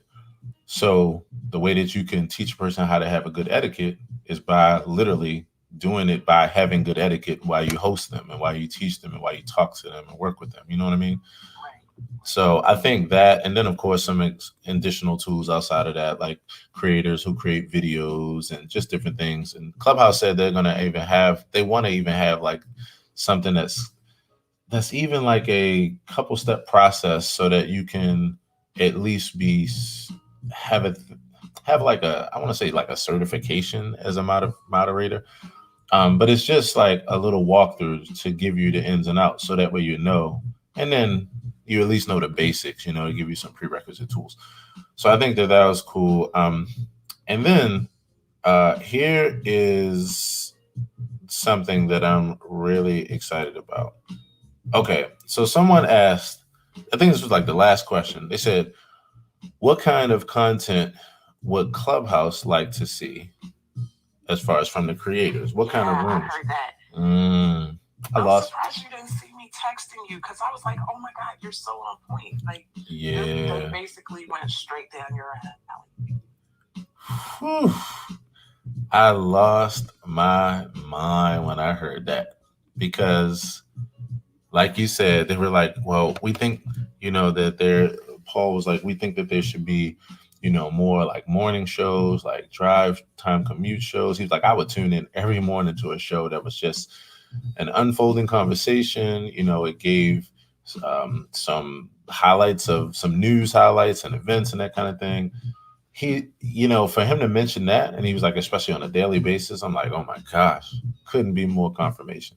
And then after that, Stephanie was like, yeah, like I would love to see something here like The Daily Show. And I was like, oh my gosh, they could not, we could like, but this is why I've known what I've known. This is why I've like not only stuck to my guns, but I've been like, I'm so aware of the importance of this time, the importance of staying consistent, the importance of staying on the grind, the importance of just keeping this vision, because everything that he said, and even all the way down to coming back to the significance of this app, that is real-time audio and nothing matches real-time live, interaction.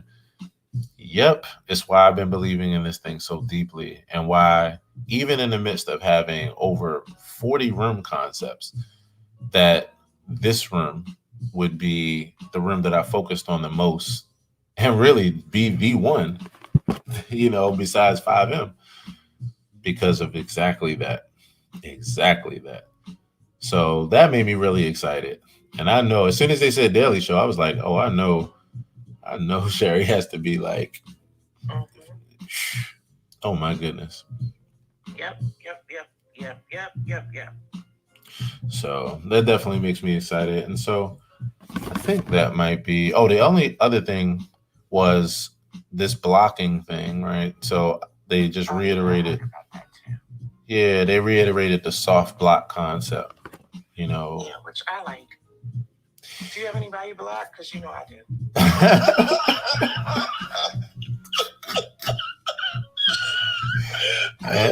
Hashtag block queen. Hashtag block queen. I'm just saying. It's like, I'm going to block you like my cousin did. I was like, Tiffany, and she's like, nah, you showed me how to do that. She was like, you like a mofo in a minute. In a minute. Don't have time for that. Block. Right. So to answer your question, no, I actually haven't blocked anyone yet. I haven't had to block anyone.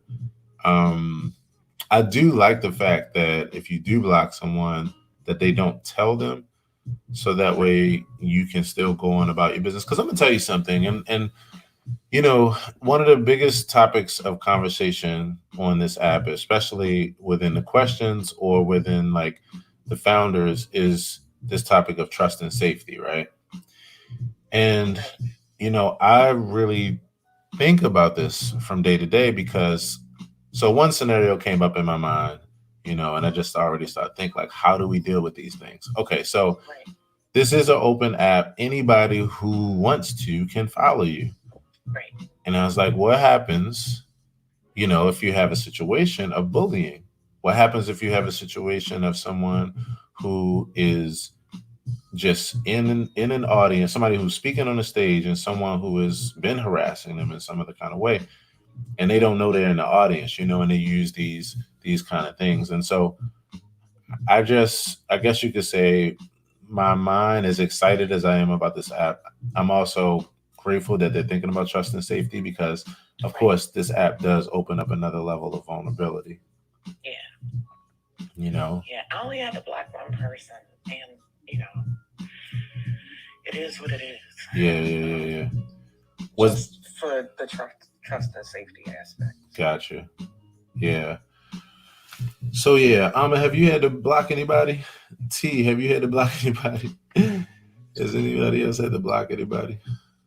Not on this app. On other apps, I can see that happening on this app only for those who are intent on derailing. But they can be harassing if I ever had that. But I would use it. I would for sure use it, because what you're not gonna do. Yeah. Is that? But no, I haven't had to use it on this app yet. It's definitely in fact, Right. Is there anything on this app that for you, Alma, that concerns you, like as far as trust and safety, or that, like, Oh, definitely. We witnessed it. I witnessed it in my own room. I witnessed it in your room. We had a situation, but we just had one this morning in another space that I moderate in the mornings. right? As well, that we had someone who come. Sometimes you have those people who are intent around doing their own work or derailing, but outside of the derailing, when you start getting into safety, those stalkers, people who follow you and are intent on creating an unsafe or hostile environment for you. Right. So it's like it's almost like the difference, because people can put any name they want on here, but they encourage you to use your real name. Yeah. If you have your real name on and you have someone who is not, you have someone who is stalking you, or someone who you might not know is stalking you. How about that? Because that's how that works, right? You don't know these stalking you. Right. Or you don't know that they're coming. That is something to be aware of. Like, even I don't know that you have to have a preemptive list, but that may even become something to consider, because during this day and time, there's at least one person. I don't know if I knew they were on here. Oh my gosh, they would be bin blocked, like bin blocked. Yeah. The only thing is, because my name on here is Sanahara, Chandra together. Yeah. They would have a little harder time. They'd have to do a little work to find me. Yeah. Not that they wouldn't. And if I saw as your follower list increases, it's also harder to know who's following you. That's right. To know who's following you. So that's just what's coming up. I don't know if they have the opportunity for that, preemptive for people who you don't want to know where you are. Yeah, you know what? It's funny you brought that up. And I also want to say what's up to the good brother Will. Will, what's going on, bro? Hope all is well, fam. Hope all is well. If you'd like to come to the stage, bro, to say good morning, I'd love to say good morning to you. And hello to Merkel, who popped in and out. So that was another question that came up yesterday in the town hall. It was a great question too, and it comes up from time to time. And I like that they keep bringing it up, because they keep answering it different ways, and it also makes them think about things and bring new information to the table. So, someone asked, like, could you possibly make a feature where you could approve or disapprove of someone following you, from the beginning, and not like they would then lead the conversation from there to just talking about that the block feature is essentially that, but on the back end.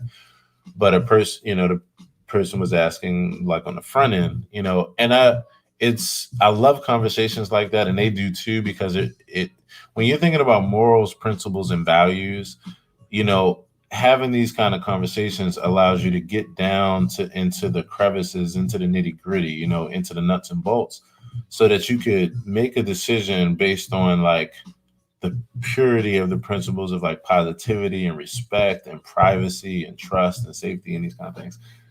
So, it's a good question, because it is kind of like, for certain people, you might not even want them to even be able to come through the door to find you, like, at all, and let alone block them, because you might do something, or they might do something that is not good, or has consequences.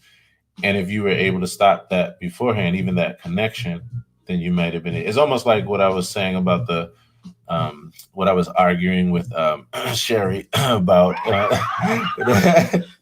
with the confirm, with the second, the do you want to enter this room thing. Just because some messes, you can, instead of having to try to take a mop and clean them up and hope that everybody takes it the same way and it'll clean up the same way, you can just have certain tools to prevent certain things from happening altogether. Now, when it comes to, like, whether you should be able to approve somebody of following of you or not, that's a real hard one. I do have to. I don't think so. I don't think. Yeah. I don't think that should be a thing. I mean, the cool thing about the block feature in here is that what I like about it is that you really have to be extremely mindful of whether you want to use it. It's like, like in football, you can only throw so many flags on the play. You can only have so many opportunities to, to have timeouts. And so the blocks, once you do it, to be really certain that's what you want to do.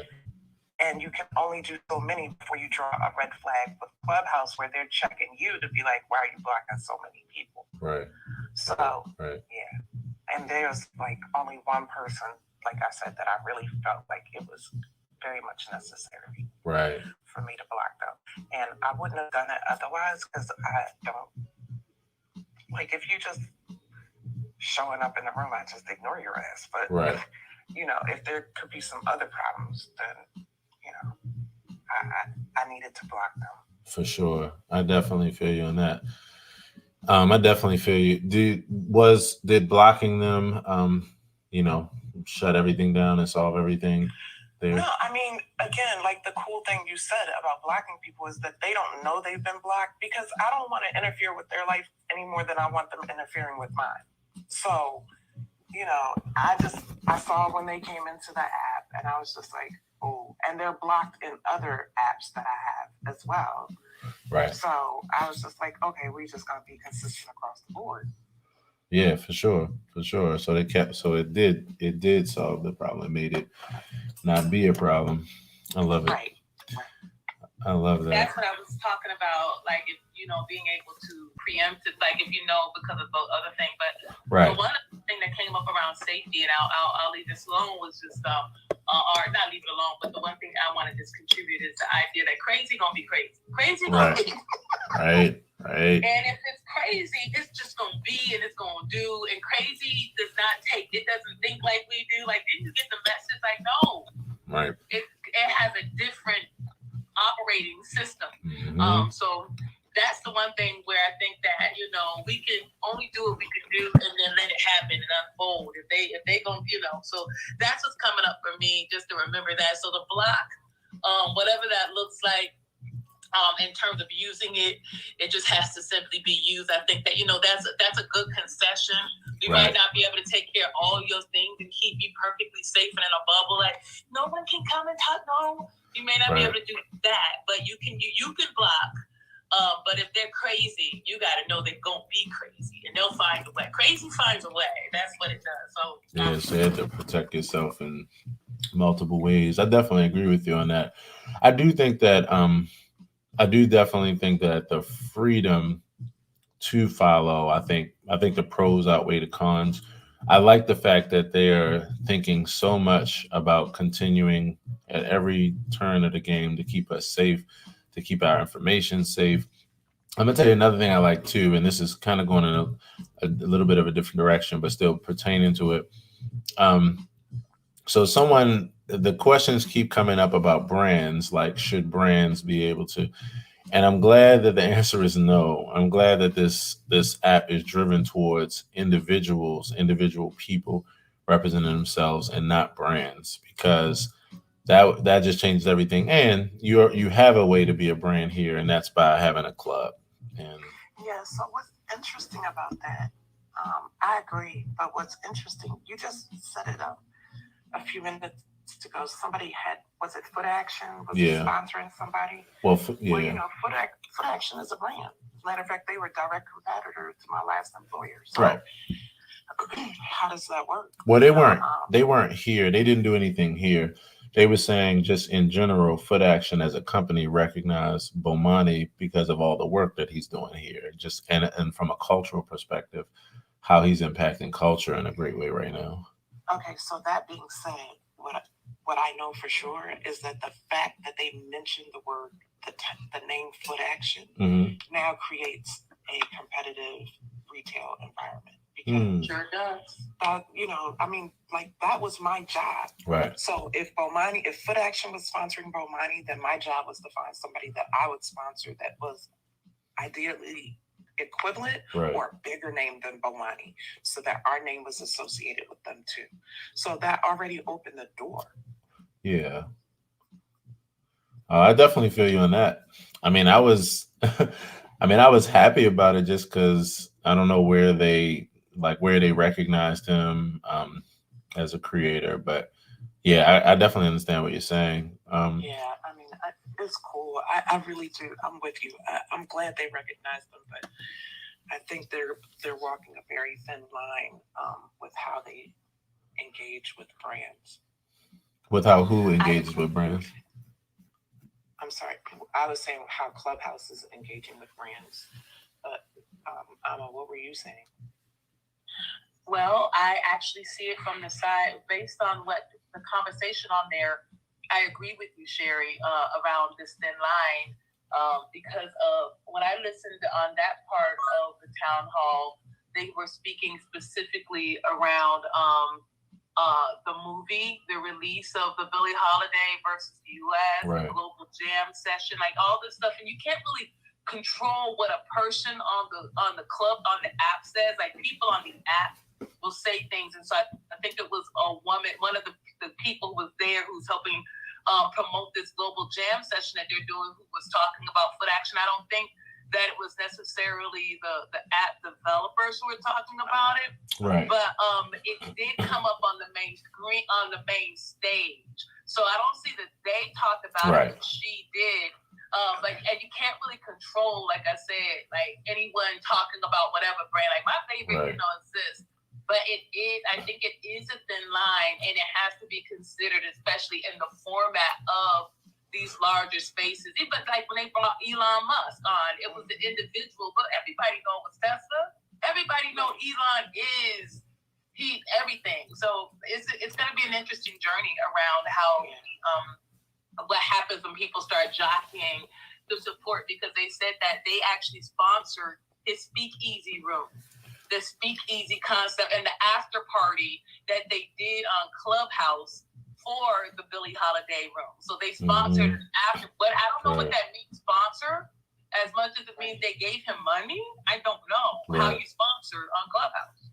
Right. Yeah. I like 1000% agree with you. Like you can't control what people say, nor what I want to, but at the same time, like Bill Gates being in here. Come on, Bill Gates ain't gonna just get on Clubhouse and be chopping it up. Well, I think that's the beauty, though. To me, this is to me what it stacks up to. It's like you can't control that you represent your brand or that your brand represents you. Like especially if you just done some shit, you've done some amazing shit. The thing I like about it is that if you are on here, you are on here as an individual, and like for the most part, you are just like chopping up. They said that the room. Hopefully. I mean, I think the purest example of that is Felicia Horowitz dinner party. Mm-hmm. Like, it'd be all kinds of big names and hanging out in the dinner party, and they're just there chopping it up.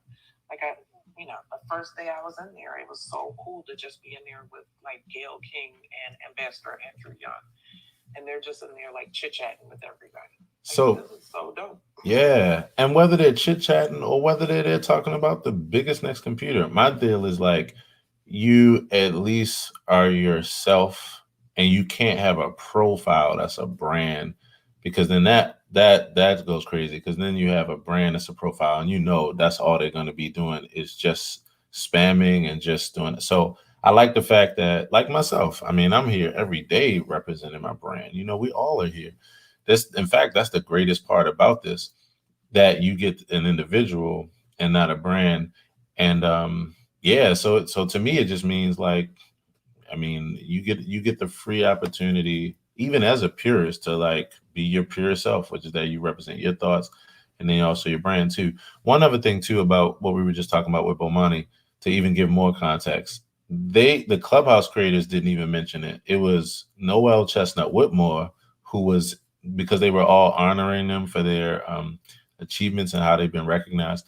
And Noel was like, Bomani, I know he's not going to mention this, but because she was basically saying he's so humble, but he also got recognition from Foot Action this week because of all of the amazing things that he's been doing. And so it was like in the midst of them celebrating the Black creators here, and then Noel just added that as another, like, here's something else that happened in his life too that was amazing. So I just like how this is all stacking up. I really, really do. I mean, I think that this app, it's why I'm so happy to attend the town hall every week. Because when I listen to them speak, when I listen to the excitement in their voice, when I listen to like their purity of heart, you can tell how pure their hearts are. Like you can tell. And again, it's it's the greatest thing about not only this app, but they mentioned it in the town hall. They were like, the thing that really just makes this whole experience special is that what the way that we're communicating right now is the oldest form of communication before writing, before Yes, I saw yeah, they talked about that. right. They were like, we're making verbal sounds to each other in real time, and like that, it just that's always this unique specialness about this, you know. It was like it's a new technology, but it's not. I mean, it's a new idea, but not built on. It's a new technology. I'm sorry, but not built on a new idea. Built on an idea that's as old as time. You know. So You know who I would like to amazing. see in here, and I'm gonna have to talk to my sister about this. You know, there is an organization for professional storytellers. Oh, really? Oh, I just noticed Missy came. I'm sorry. Good morning, Hi, Missy. Missy. Hey, Missy, if you want to come up to the stage, by all means, you can come on up. We're hanging out for a bit. Sorry, Sherry. I just saw Missy came in to say good morning. It's all good. It's Missy's in here. Good morning. Happy Women's Month. Good morning. Good morning. Good morning. Right. Yes, Morning, Women's History. good morning.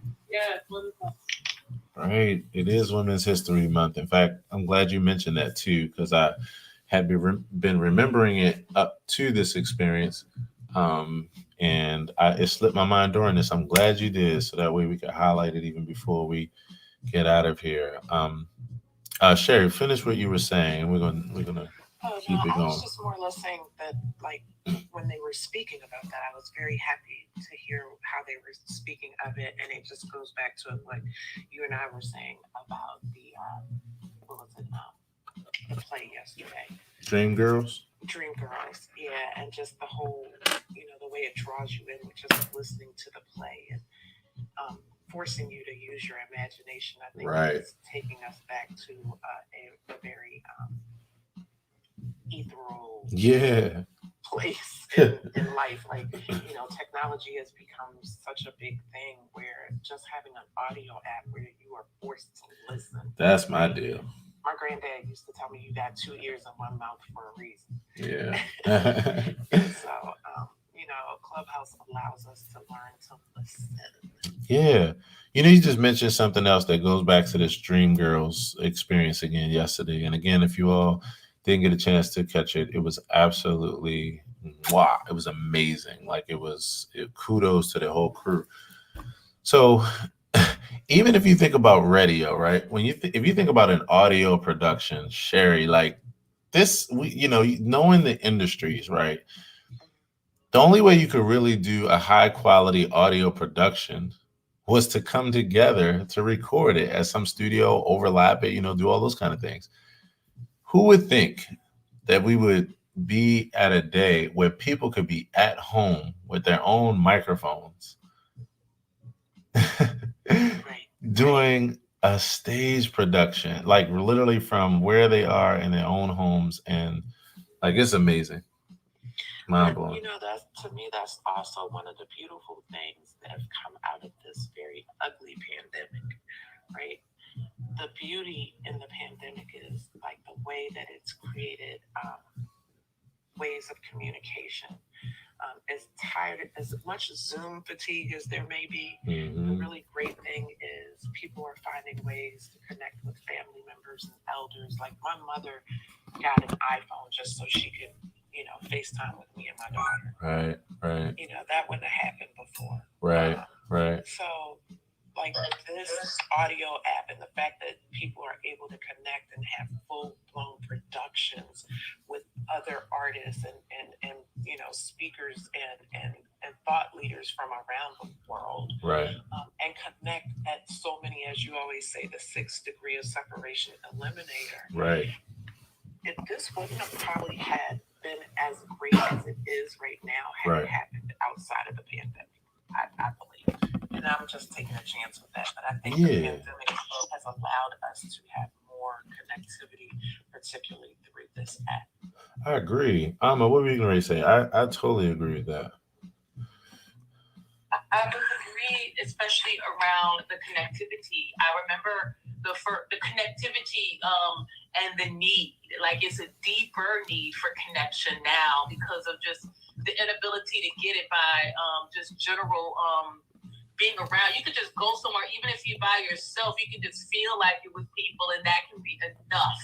But right now, you don't even get to do that. And when you were talking about the Zoom fatigue, you mentioned that as well, Sherry, and it made me think about the first time I was abroad in Brazil, and I was learning Portuguese.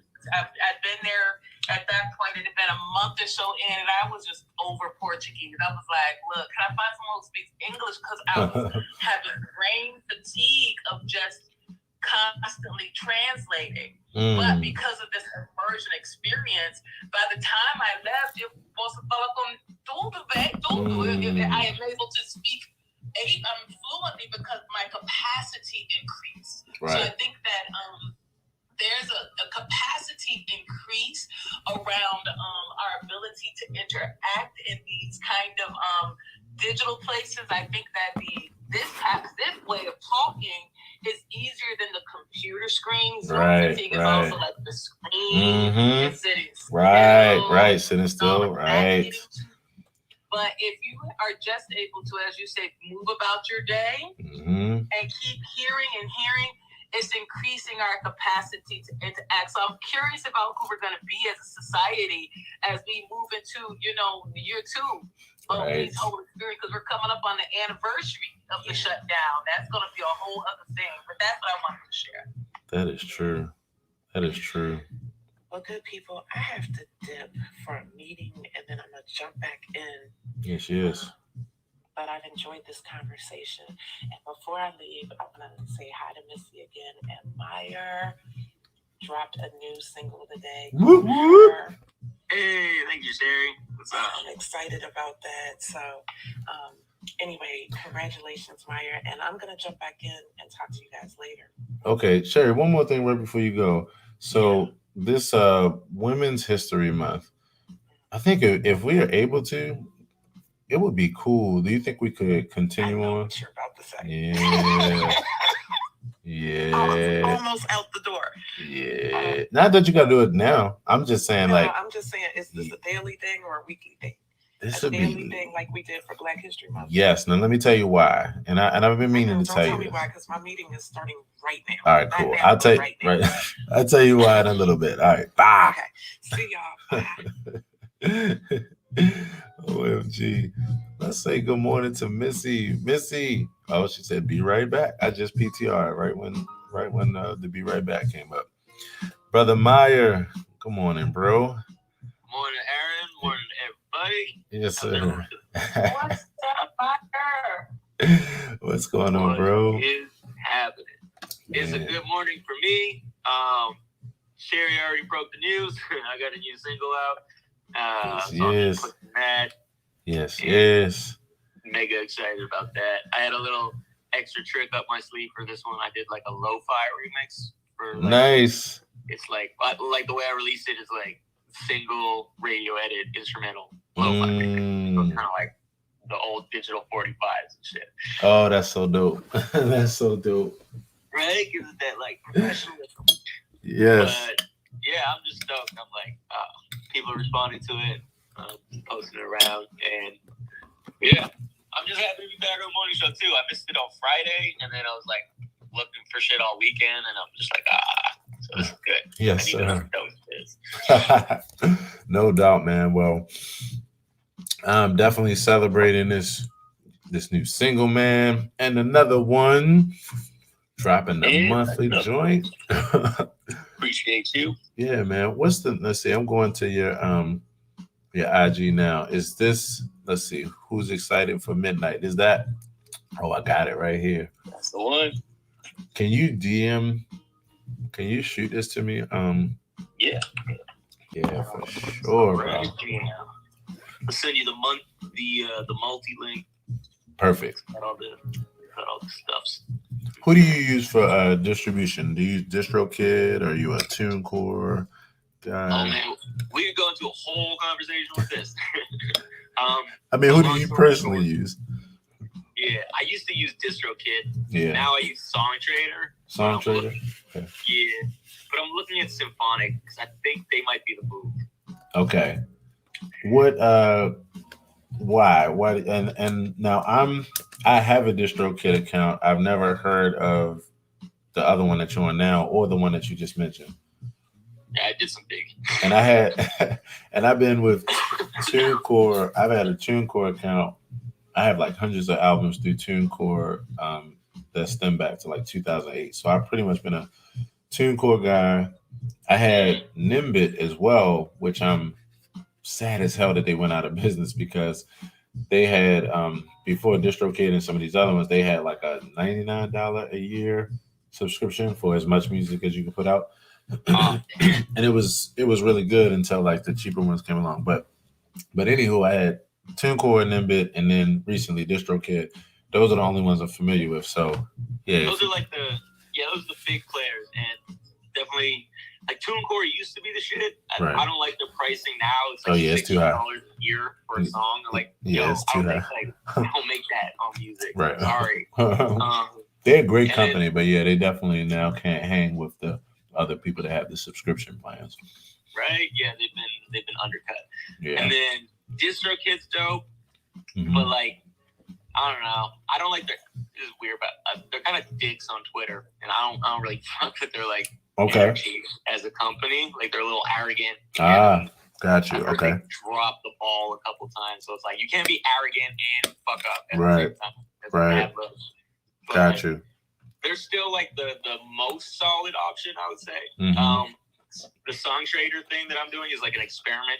Okay. Because it's one of the lesser known ones, but essentially it's like for $5 a month I can distribute one song. Got it. Good to go.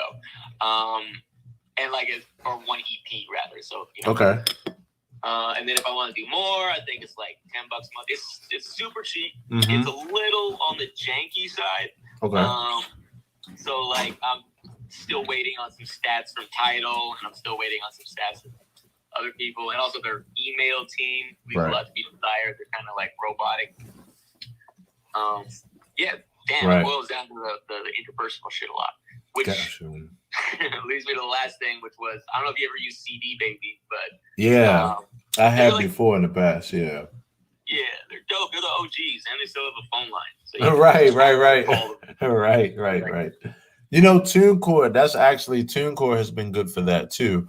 TuneCore, even though their price is high and that kind of thing, they were, before the cheaper options came out, they were really there, and their customer service was slamming, because you could call TuneCore and get, and it was this dude named Brian. I mean, I swear this dude had to be a clone, because you can get this dude any time of the day, and they had like tons and tons of clients and customers at that point. So, but yeah, SongTrader. Okay, I'm gonna definitely check that out too, because I like to just even see different options, have different options, and even if I'm recommending to other people as well. Oh, sure. I can throw a couple at you, but SongTrader is without the E in Trader. Okay. And I also use United Masters, which is like the new one that Steve Stout started. Right. But I didn't love that one because getting like collabs is a pain in the ass. Each one has a different thing that's annoying as fuck. That's kind of how it boils down. It's like one doesn't let you put in collabs, the other doesn't let you put in text the way you want, the other doesn't let you there's always something. Yeah. The only my real only downside with DistroKid is that they don't allow you to put up instrumental like backing tracks. Like they don't like my company. Oh really?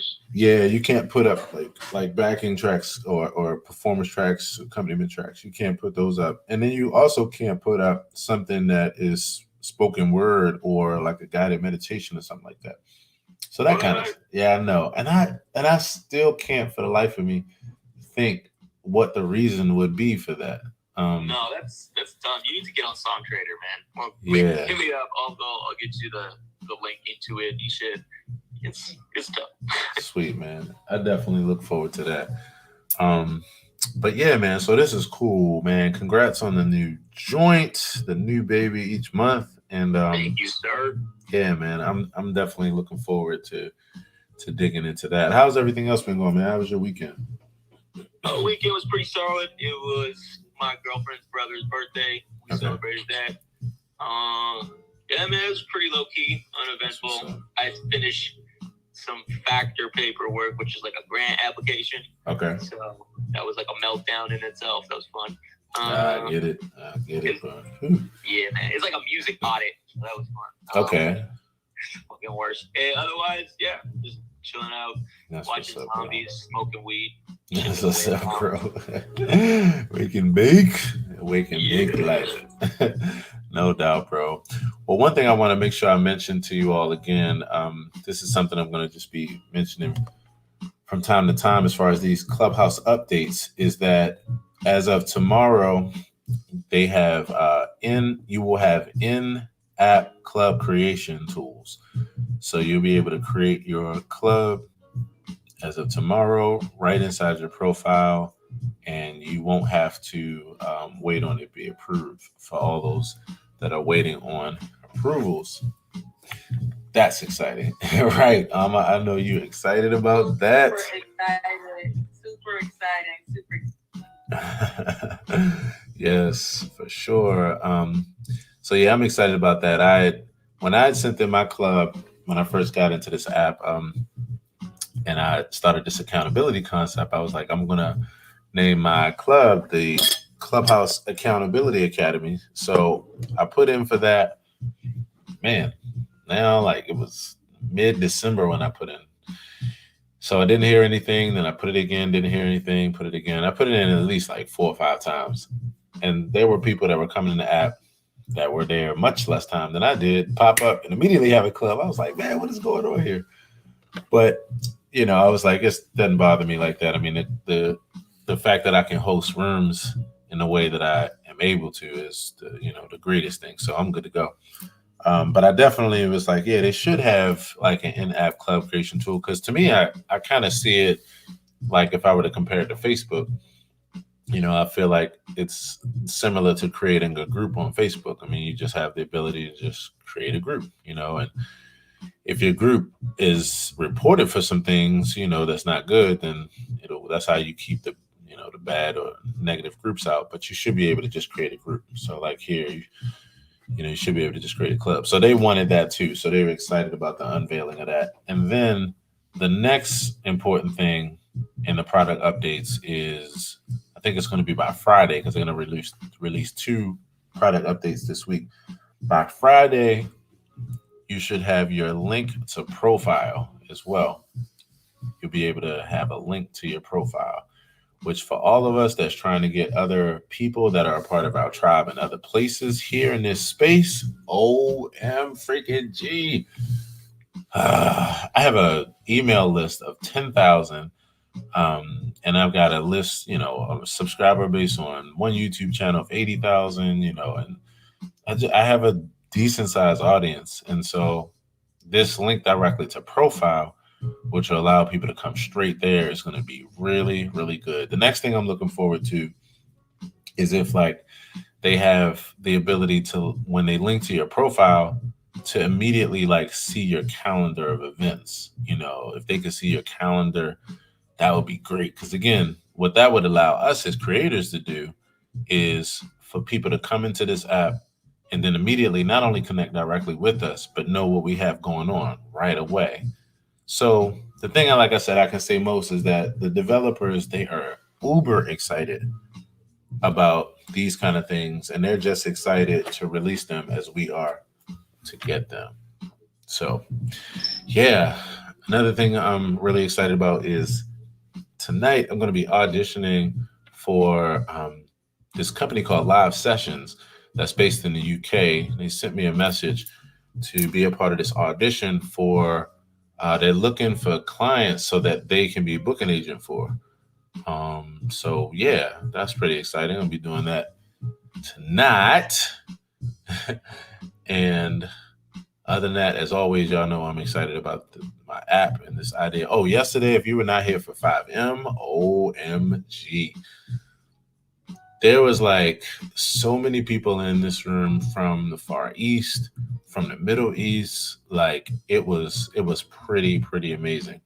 And then there was someone who came up on the stage who has been following me for a while and has brought my music. And she actually is a musician herself, and she used some of my backing tracks.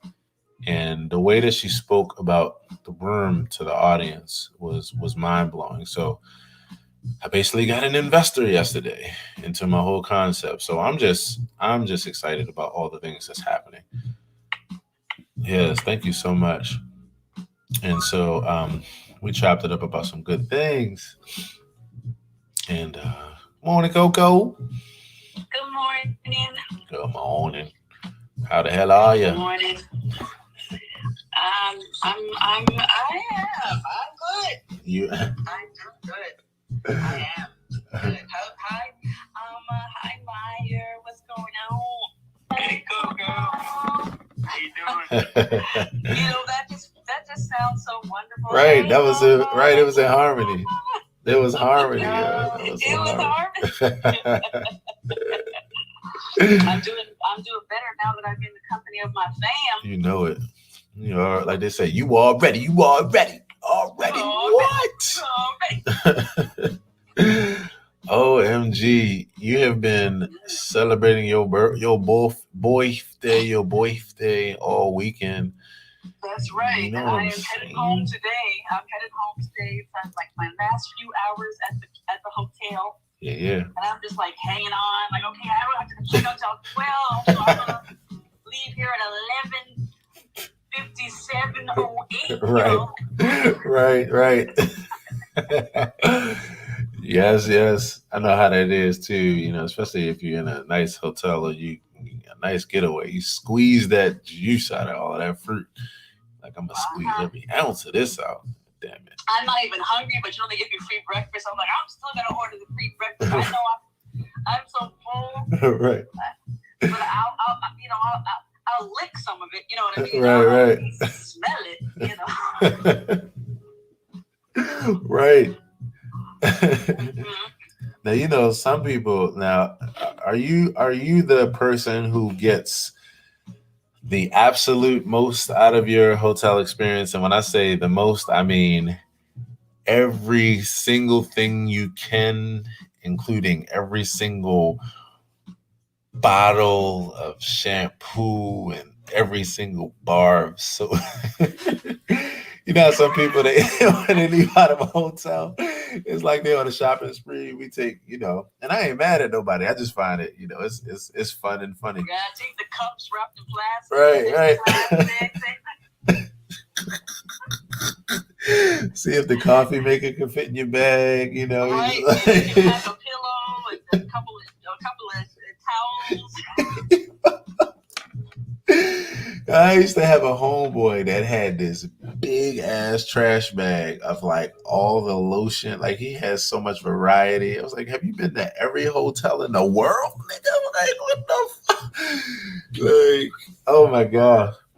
Yeah, that's some funny stuff. I actually had a friend of mine who she used to ask people to donate these little bottles to homeless people, so she would collect them, and then put them in little bags for young women who are, in need or whatever. Right, I thought that was really cool because those are perfect size unfortunately, for people who are, really struggling. So. Right, I agree with you. In fact, I've seen people do that too. In fact, and that really does make a difference. Mm-hmm. Yeah. So you been enjoying your birthday? I'm getting the American flavor in my tone now. I notice what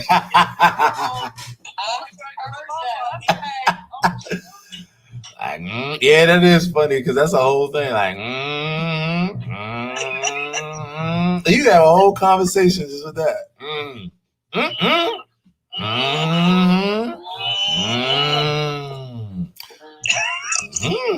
You like, yo. You can't have a whole conversation, yo. You know that one little, now see, the hotel's construction upstairs, so at 9 o'clock in the morning I'm hearing this. Can you hear it? Oh yeah, I thought you were, I thought you were trying to like thaw out a piece of chicken on the side of the counter or something, like, you know. Right above my head. I'm like, okay. Right. I need a discount. Y'all didn't tell me about no construction at 9 o'clock in the morning. OMG. Yeah, you Americans are rubbing off on me. I'm even more American than I ever was. It's so exciting. I love it. Yo, I'm convinced that this whole like Coming to America movie, I'm convinced that even though, because it hasn't come out yet, has it? Does anybody know? I don't know if it's come out yet, but I'm convinced that this whole Coming to America movie, even though we think it's an Eddie Murphy movie, I think at the end it's going to be a surprise that it's really a Coco Lorraine Vera movie, like where like hundreds of millions of people are like ready to see it, and then you're like, surprise, right? This Coming to America, and then they tell you a whole story.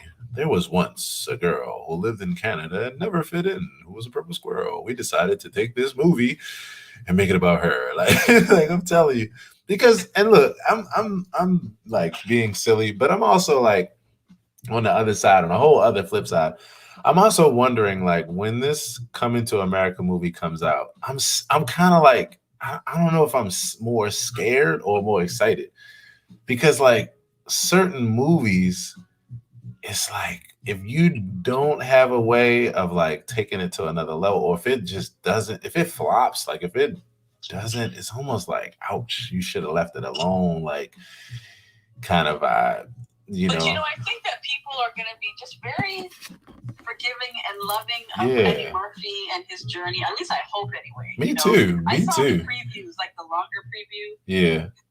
And I was like, you know what? I think it could be funny. The challenge is, I don't think they're going to be in America very long. They go back to Africa. I don't want to go back to Africa. I want to stay. I want like, people are like, do you want to go see the motherland? Maybe once. Right. She said maybe once. But America feels like my motherland. Right. I don't think it was on the slave ship from Africa. Yo, okay. Now you about to. It was an indigenous. Right.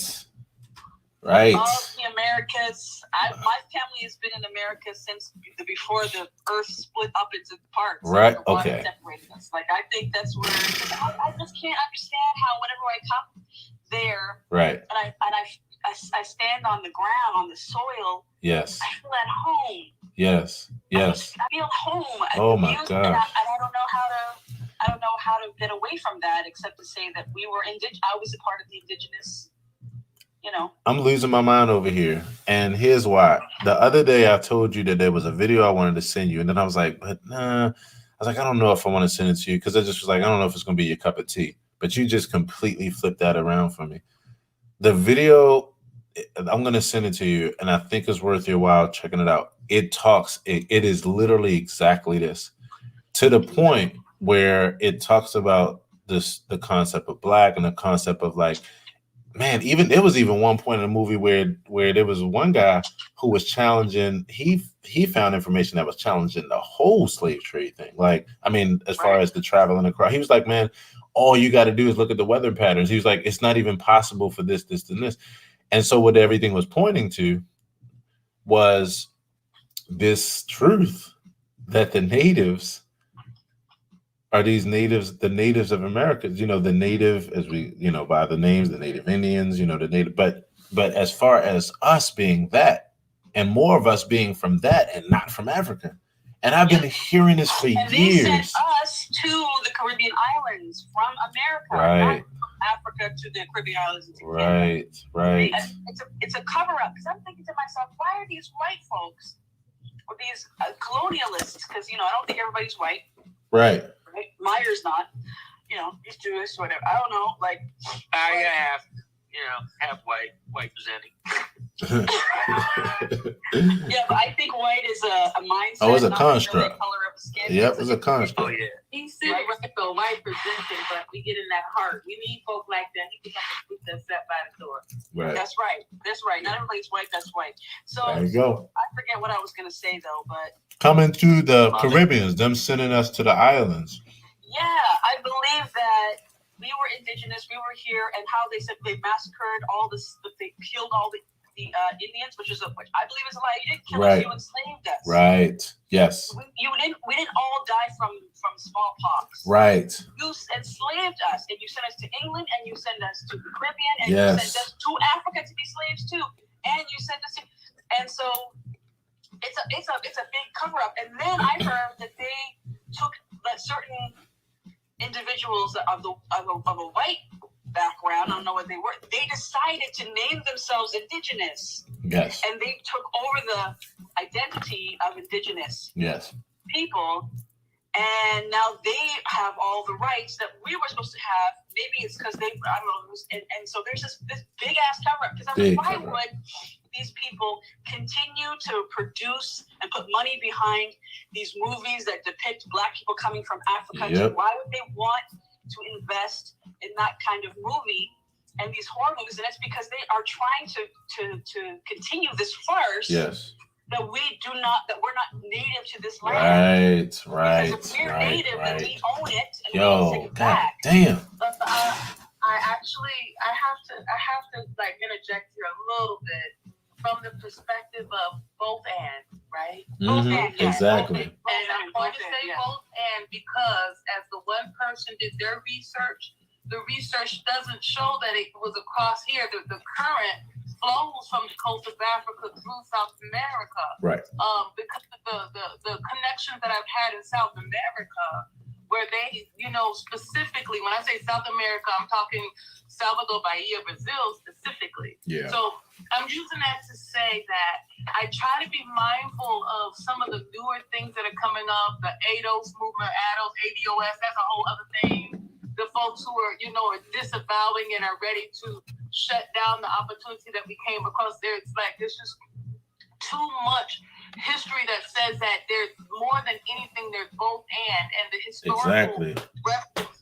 If you go into some of the older people like Ivan Van Sertimer, some of they came before Columbus that speak about the way that we would track the currents using our hands. That movie Moana was not lying around what happened with the traveling around the world that people have been doing. Yeah. So I tend to think it's both and. So yes, it is very likely. Yeah, I'm not denying that there wasn't a transatlantic slave trade because we've seen pictures of the boats so I'm not saying that. I'm just saying for me and in terms of my spiritual heritage, I don't believe that that my ancestors were a part of that particular trade.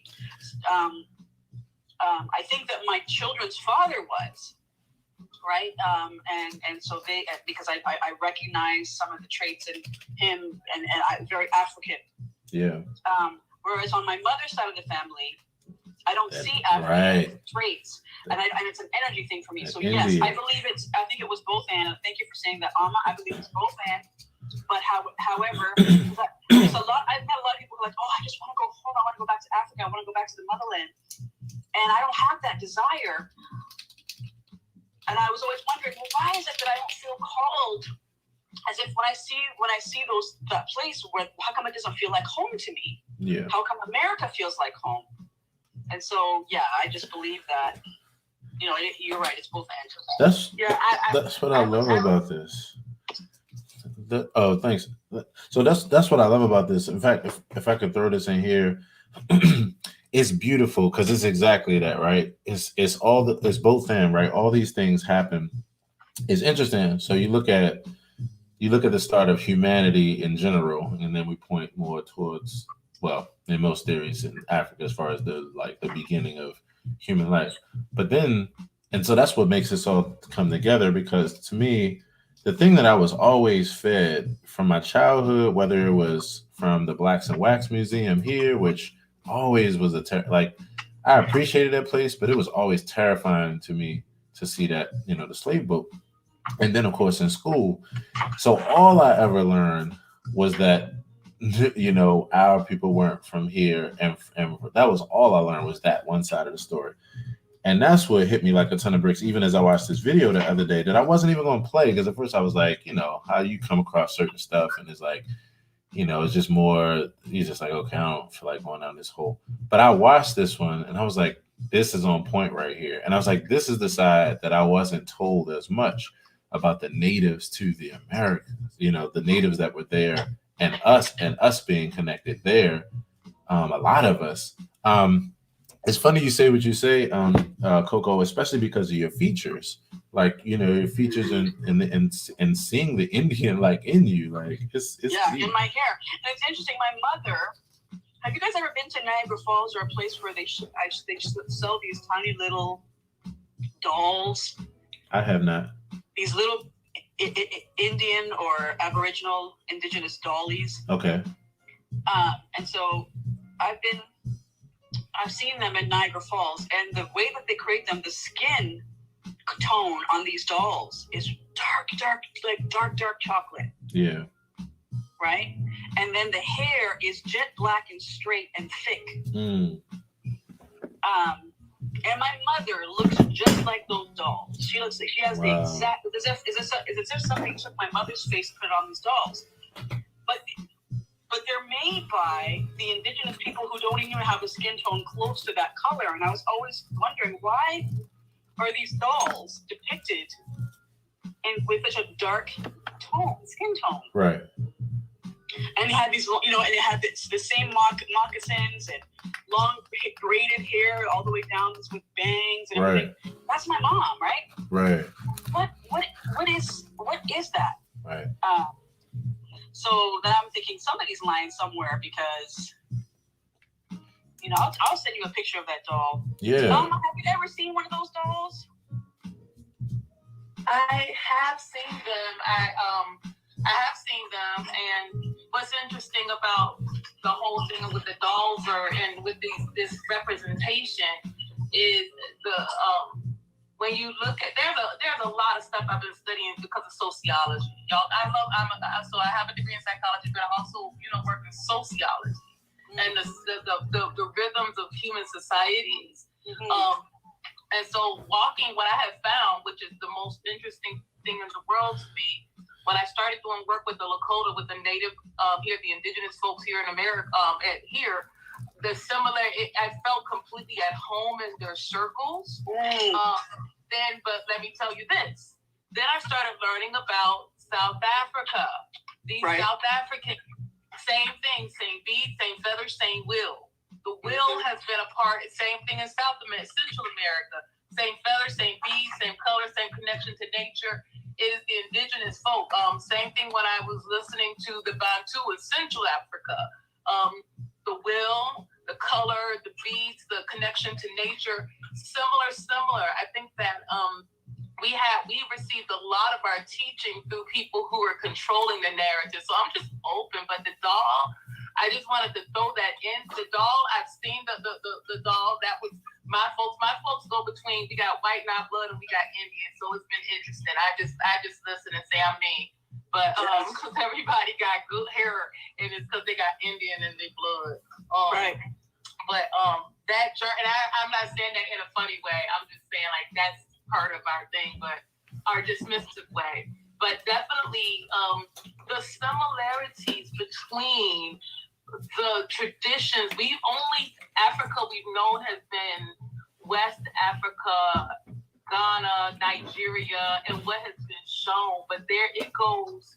When I started learning about the Sangoma and I started having visions about that work, the same dance, the same regalia. Even my family, I have a sister, this beautiful Black woman who's a Taino out of Central America. And same regalia, same beads, same feathers. So I think that it's both, not only the both band, but you probably are indigenous to this land, or that part of your ancestry is speaking real strong to you. So anything I can support you with in terms of connecting you with some of the indigenous folks or communities here and in Canada, because I have connections to both, to begin sharing and learning about those teachings that are about this land right here.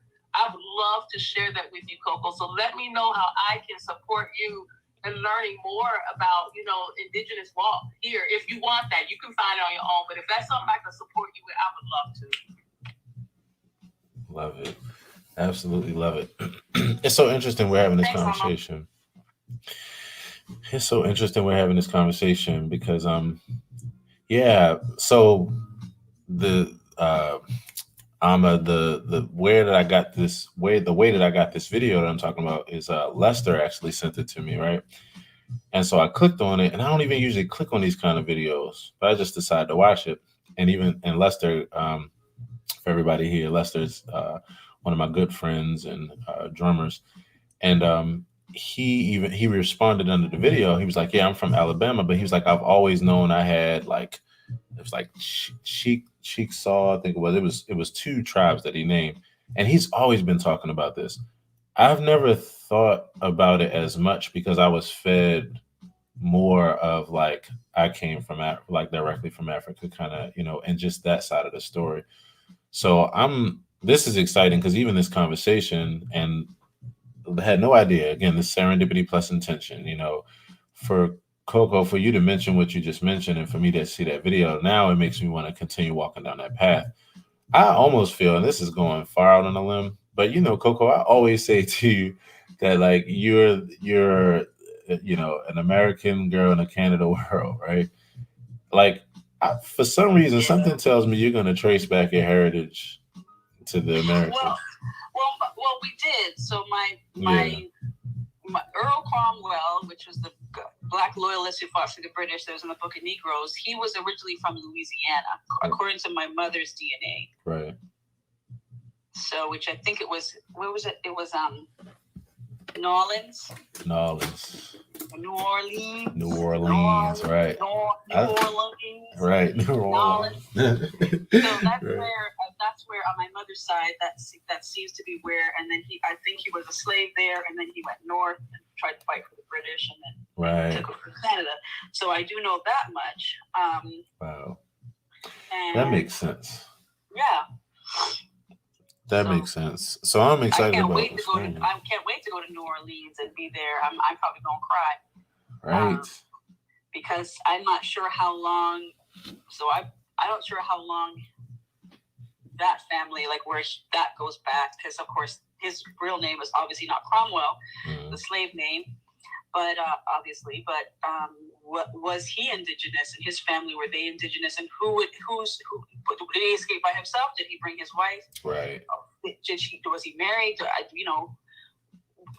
To do that kind of, that's what I'm interested in, in researching and knowing what plantation was he on in Louisiana, or was it further in the South? Yeah, it's fascinating. It's definitely interesting. But I'm so glad we're having this conversation because it takes my mind deeper. I want to now do more research on the natives, the natives here, and just how that story has been pushed into this place where, of course, when I grew up, man, I mean, first of all, just hearing the phrase or the term Indian automatically brought a picture to my mind that's completely different than what I see in my head now. And then in addition to that, all the stuff with Thanksgiving and all, just the whole story, it just doesn't fit. Really say, I think the new terminology that's preferred is not Indian, but rather indigenous. Indigenous. Is that right, Alma? Yeah. Indigenous is much better. It's not like Indian. It's pejorative. Right. Unless you're talking about someone from India. Yes, right. Or as they call it, the West, and they may still consider themselves West Indian from like the islands, the Caribbean. It's a different conversation, right, and a different relationship to power. And East Indian is from India, right? Than the Indians in America. What did you say, Mama? I said East Indian would be people from India. They call them East Indian here. West Indian is the Caribbean, and then just so. Yeah, indigenous people would rather not be called Indians anymore. And of course, they used to call them Indians because they thought that, what was it, Columbus thought he was going to India or something like that. And when he came to Canada, he said, "Oh, this is India." Right. No, I definitely agree with you. Yeah, and I have a buddy, you know, who talks a lot about, you know, the indigenous people and of course, you know, stretching back to like the Moors and just all kinds of things. It's a whole lot, you know, and I'm just so glad to continue to learn about it because like other things in life, if you know, the more you know about where you've been, the more you know about where you're going, and it just gives you more insight to things. Yeah, and then on my father's side, my last name is Vieira, which is Portuguese, and he's from St. Kitts, and his father was Portuguese, and they're from, I guess, Portugal or somewhere. Right. And then his mother is Black, and she's from St. Kitts, but who knows where she came from. And then when my family came here, they married the indigenous people in this country, right, in Canada. And so, yeah, I'm like Heinz Ketchup, a little bit of everything. Yes, yes. Let's say what's up to the good brother Micah Smith.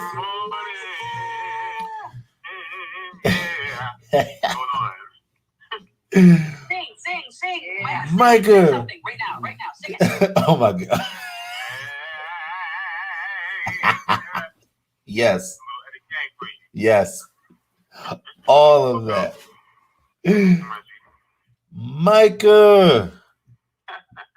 Hey, family. My brother. Yeah.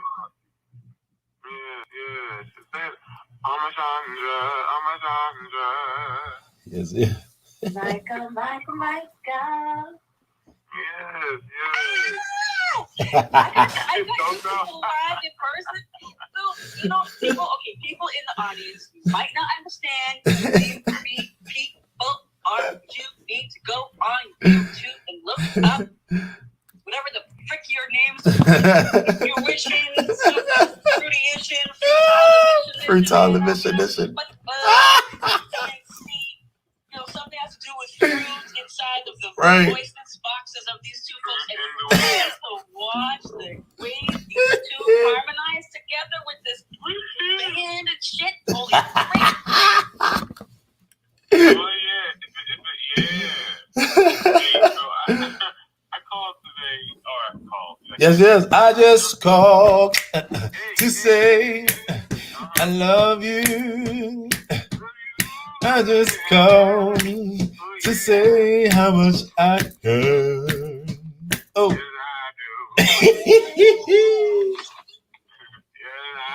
Yes, I do. Hey man, I want to give you some money today. That's actually why I'm calling. Okay. Somebody call me. What's your Saturday looking like? What's your Saturday evening, 6:00, 30 minutes? Good. I'm good, actually. I'm right off the top. I'm good. Yeah, lock me in, man. I got a call just a moment ago. Uh-oh. And I need, so we're going to do this 30-minute, you can make a little nice. Duet vibe? Oh, yeah. It's going to be an 8-person party. And they might do like a Zoom something because it's a birthday party. Oh, that's dope. Only be like 8 to 10 people there. And, man. Dopeness. You. Okay. I'll be there. I was just about to say, so y'all know we live streaming, right? Y'all know we live streaming. Unless for some reason it's a private, they don't want nobody, but yeah. You are the one to reach, brother. I'm so glad that you are available. Oh my goodness. And so you want to do it at your studio? You want to do it at my place? You want to do it? Oh no, this is actually an engagement. Got it. So we're gonna go somewhere. Oh, and they'll be doing it virtual. Got it. Yeah, it's a birthday party. Yeah. So it's gonna be a small birthday party because of COVID. Right. I'm on my way to get my vaccine, by the way, right now. Did you do that yet? Have you got the vaccination? I haven't. I haven't gotten the information or the vaccination yet. Information on the vaccination. Right. I can send you that website. Okay. You can just go to the Maryland site and they'll direct you from there. Because the facility that I was handing out to my family immediately is like, yeah, we're both trying another one. So I think it's really all on the Maryland site right now. Okay, got it. I still work. So Maryland Health Connection, sir? No. Maryland, the one with all the COVID. The code, got it. I can send you that link too. I can't remember exactly what it is, but it's something.gov, of course. Got it. And that's an option, bro. If y'all want to go get this COVID Right. Vaccination, phase 1, phase 2. Right. Yeah. In order for me to actually be in certain places, I need to get this, unfortunately. Right, I know. And that's the one thing that's honestly been my biggest concern. Anytime somebody asks me about it, what I feel about it, I'm like, my biggest issue is that, you know, it feels like a way, it feels like an easy subliminal way to like deny people certain things or certain rights and these kind of things based off of something that you can get the collective majority to agree on, just because we all just basically care about being safe and saving our lives. So people can unknowingly marginalize against someone else or be a part of an effort of marginalize. So that's the thing that really scares me, concerns me. You know, yeah, man, because it's so hard. There's so much information out here. It's coming from so many different directions. So much, you know, so hard a lot of times to know who's telling the truth and who's not, and who's, you know. Yeah. So I just have so much empathy for all of us, man, when it comes to this. So yeah, and thanks for that info, bro, for sure. You yeah, we had a good time too this weekend, bro. That was fun, man. That was a lot of fun. And for everybody that doesn't know, I mentioned it earlier, but this past weekend I had a virtual concert. We did a virtual concert for one of my clients, one of my longtime clients, and I streamed it live on Facebook. So it's one of the last live videos that you'll see on my page. Myself on piano, Micah on vocals, my cousin Caesar Bell, who you all saw earlier in this experience, was on the drums, and Ed Rybick, my good brother, on the bass. And yeah, it was just a good time, man. I thought about something after we finished, and you were like, "Yo, we could have made a hit right here." It's like, yo, we could do that again, yo, for sure. Like, because that was the move there. Yeah, I enjoyed it. It was kind of like Tiny Desk to me. Right. Right. Which we could actually do in that room, you know. I was just about to say, have you? Is that the first time you've done a virtual joint from the room? Like, as far as like, I mean, I know you. Actually, yes, it is. Ah, got it. Okay, yeah, bro. Yeah, you know, of course, you know, I Right. I do other things in that room. Right. With media. Oh, my bad. I didn't mean for it to come out, bro. I didn't mean for it to actually come out. Like it was coming up, and I was trying to keep it from not coming out, bro. It came out though.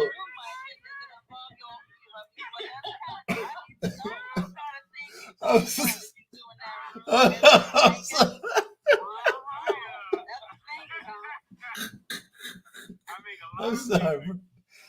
I couldn't help. It was coming up. I tried to stop it, bro. I didn't even realize it actually came out. What kind of music you make? Right. Michael made me laugh. Oh man. Oh man. Yeah, but absolutely, bro. Like I absolutely definitely do a lot of media recording in there, man. Right. Right. And looking at the inventory list before I left for this test, I'm going back to step into that again. I'm gonna, you know, I got a few more of those small like commercial like projects. Right. You know, I love it, bro. TikTok, I haven't really even dug into TikTok to do the things I really want to do. Yeah. So I figured I'd just post like 20 videos a day real quick. Right. You know, it's like just fun stuff, really. Yes, sir. You know? And bro, again, like in the conversation that we had recently, don't worry, because I'm soon, and I've taken another couple steps, so I'll be feeding information your way. But soon, bro, we're gonna be just taking a couple $100 and throwing at getting this app out there. I found some real easy resources. Some people on Fiverr that'll knock out an app for a person in, you know. So Aaron, listen, this weekend bread, like real was like unexpected. I will happily throw that at you, like real talk. Sweet. Like happily, bro. Like yeah. This is unexpected, and it's a significant amount of money. Like, bro, Got it. Let's just go ahead and do that, man. Like For real. Like I definitely want to build that app. Yes.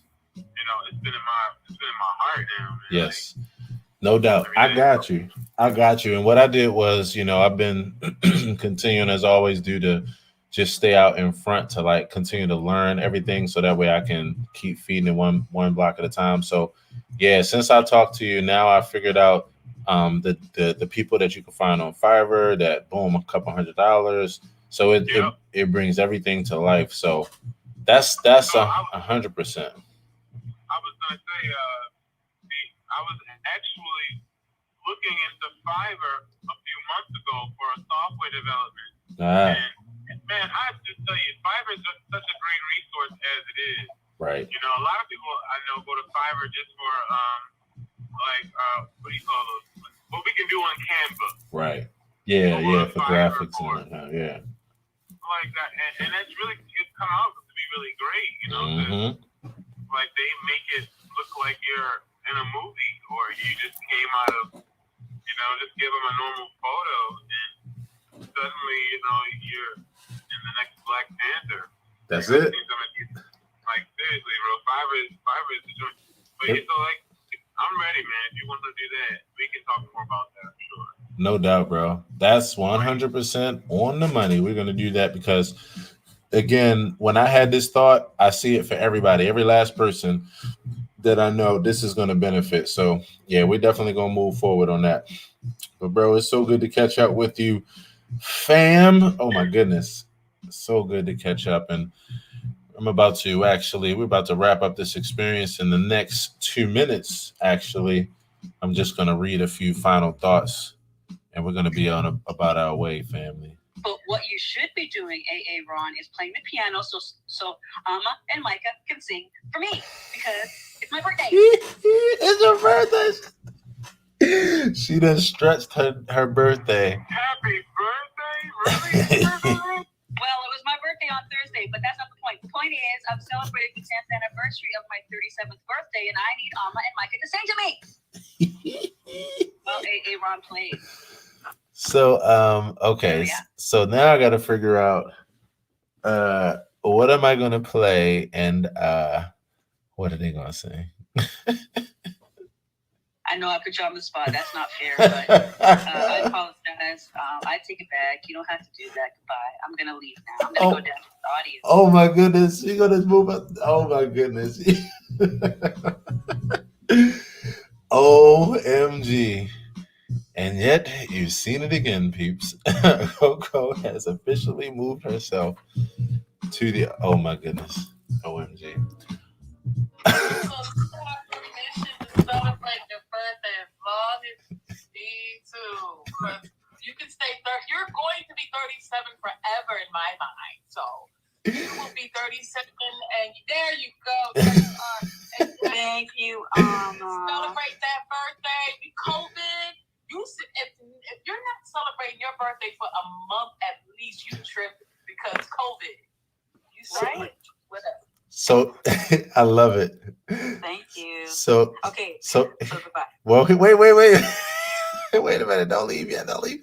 Okay. So here's what I want to do. I think this will be real fun. All right. So this will be kind of like what you said, Coco, but I think another idea that I think you might like. Okay. So I'm gonna start with you, Amma, and then Mike, I'm gonna come to you, and that's how we're gonna close out the experience. Okay.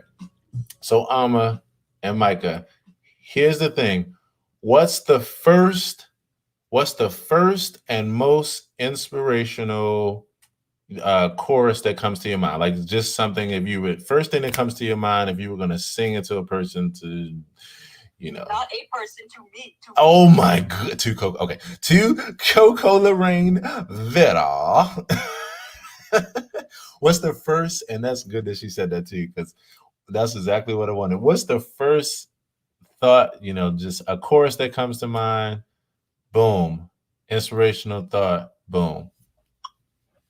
You can win as long as you keep your head to the sky. One more kid. Oh my God. I was waiting for that second loop.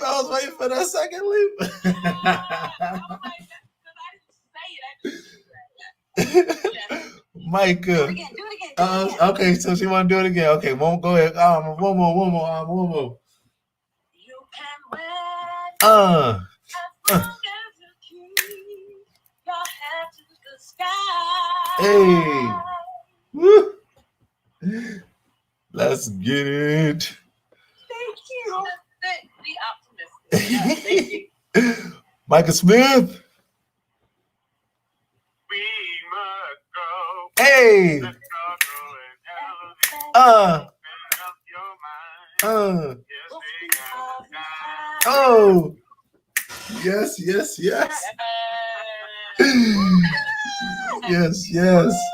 had Oh, baby, I'm gonna see you soon. Did you hear the bird on the street that I'm gonna be back up? I'll surprise you. I'm gonna come by your house or wherever you stay. I stay in several places these days. Oh, so I won't just tell you where I am. Yeah, that works too. Well, thank you guys. I appreciate that so much. That helped me. I'm going home today, and I needed that beautiful gift. That's the best gift you could possibly give me. So thank you. Oh my goodness. Whew. Such goodness, fam. Such goodness as always. But this is what it is. Oh, now Meyer has to rap and you have to play the piano. Okay, now I'm about to use my executive privileges and move her ass to the audience right now.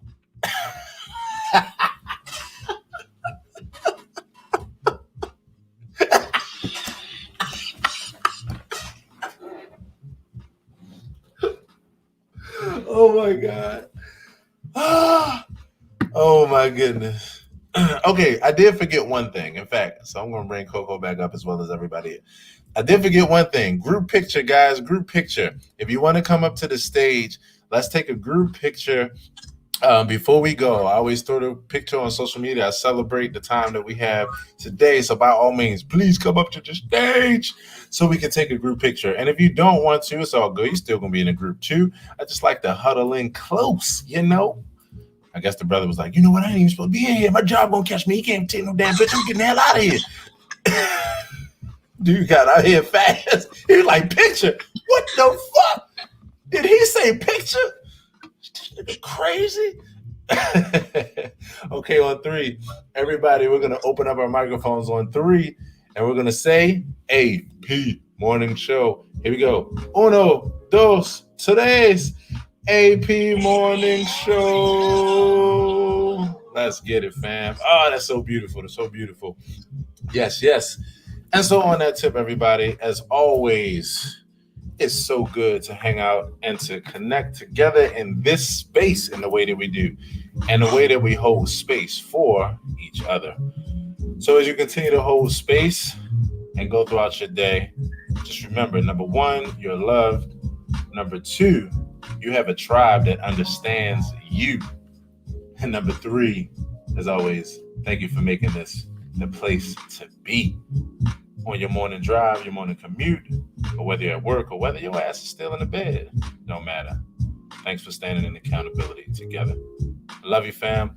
Let's open up our microphones. One last time, let's affirm each other on a great morning today. Love you, fam. Have a great one. Have a wonderful day. Yes.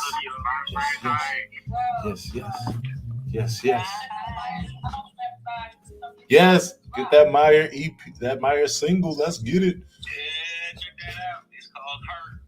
Let's get it. Get her done. Get her done. Peace, family.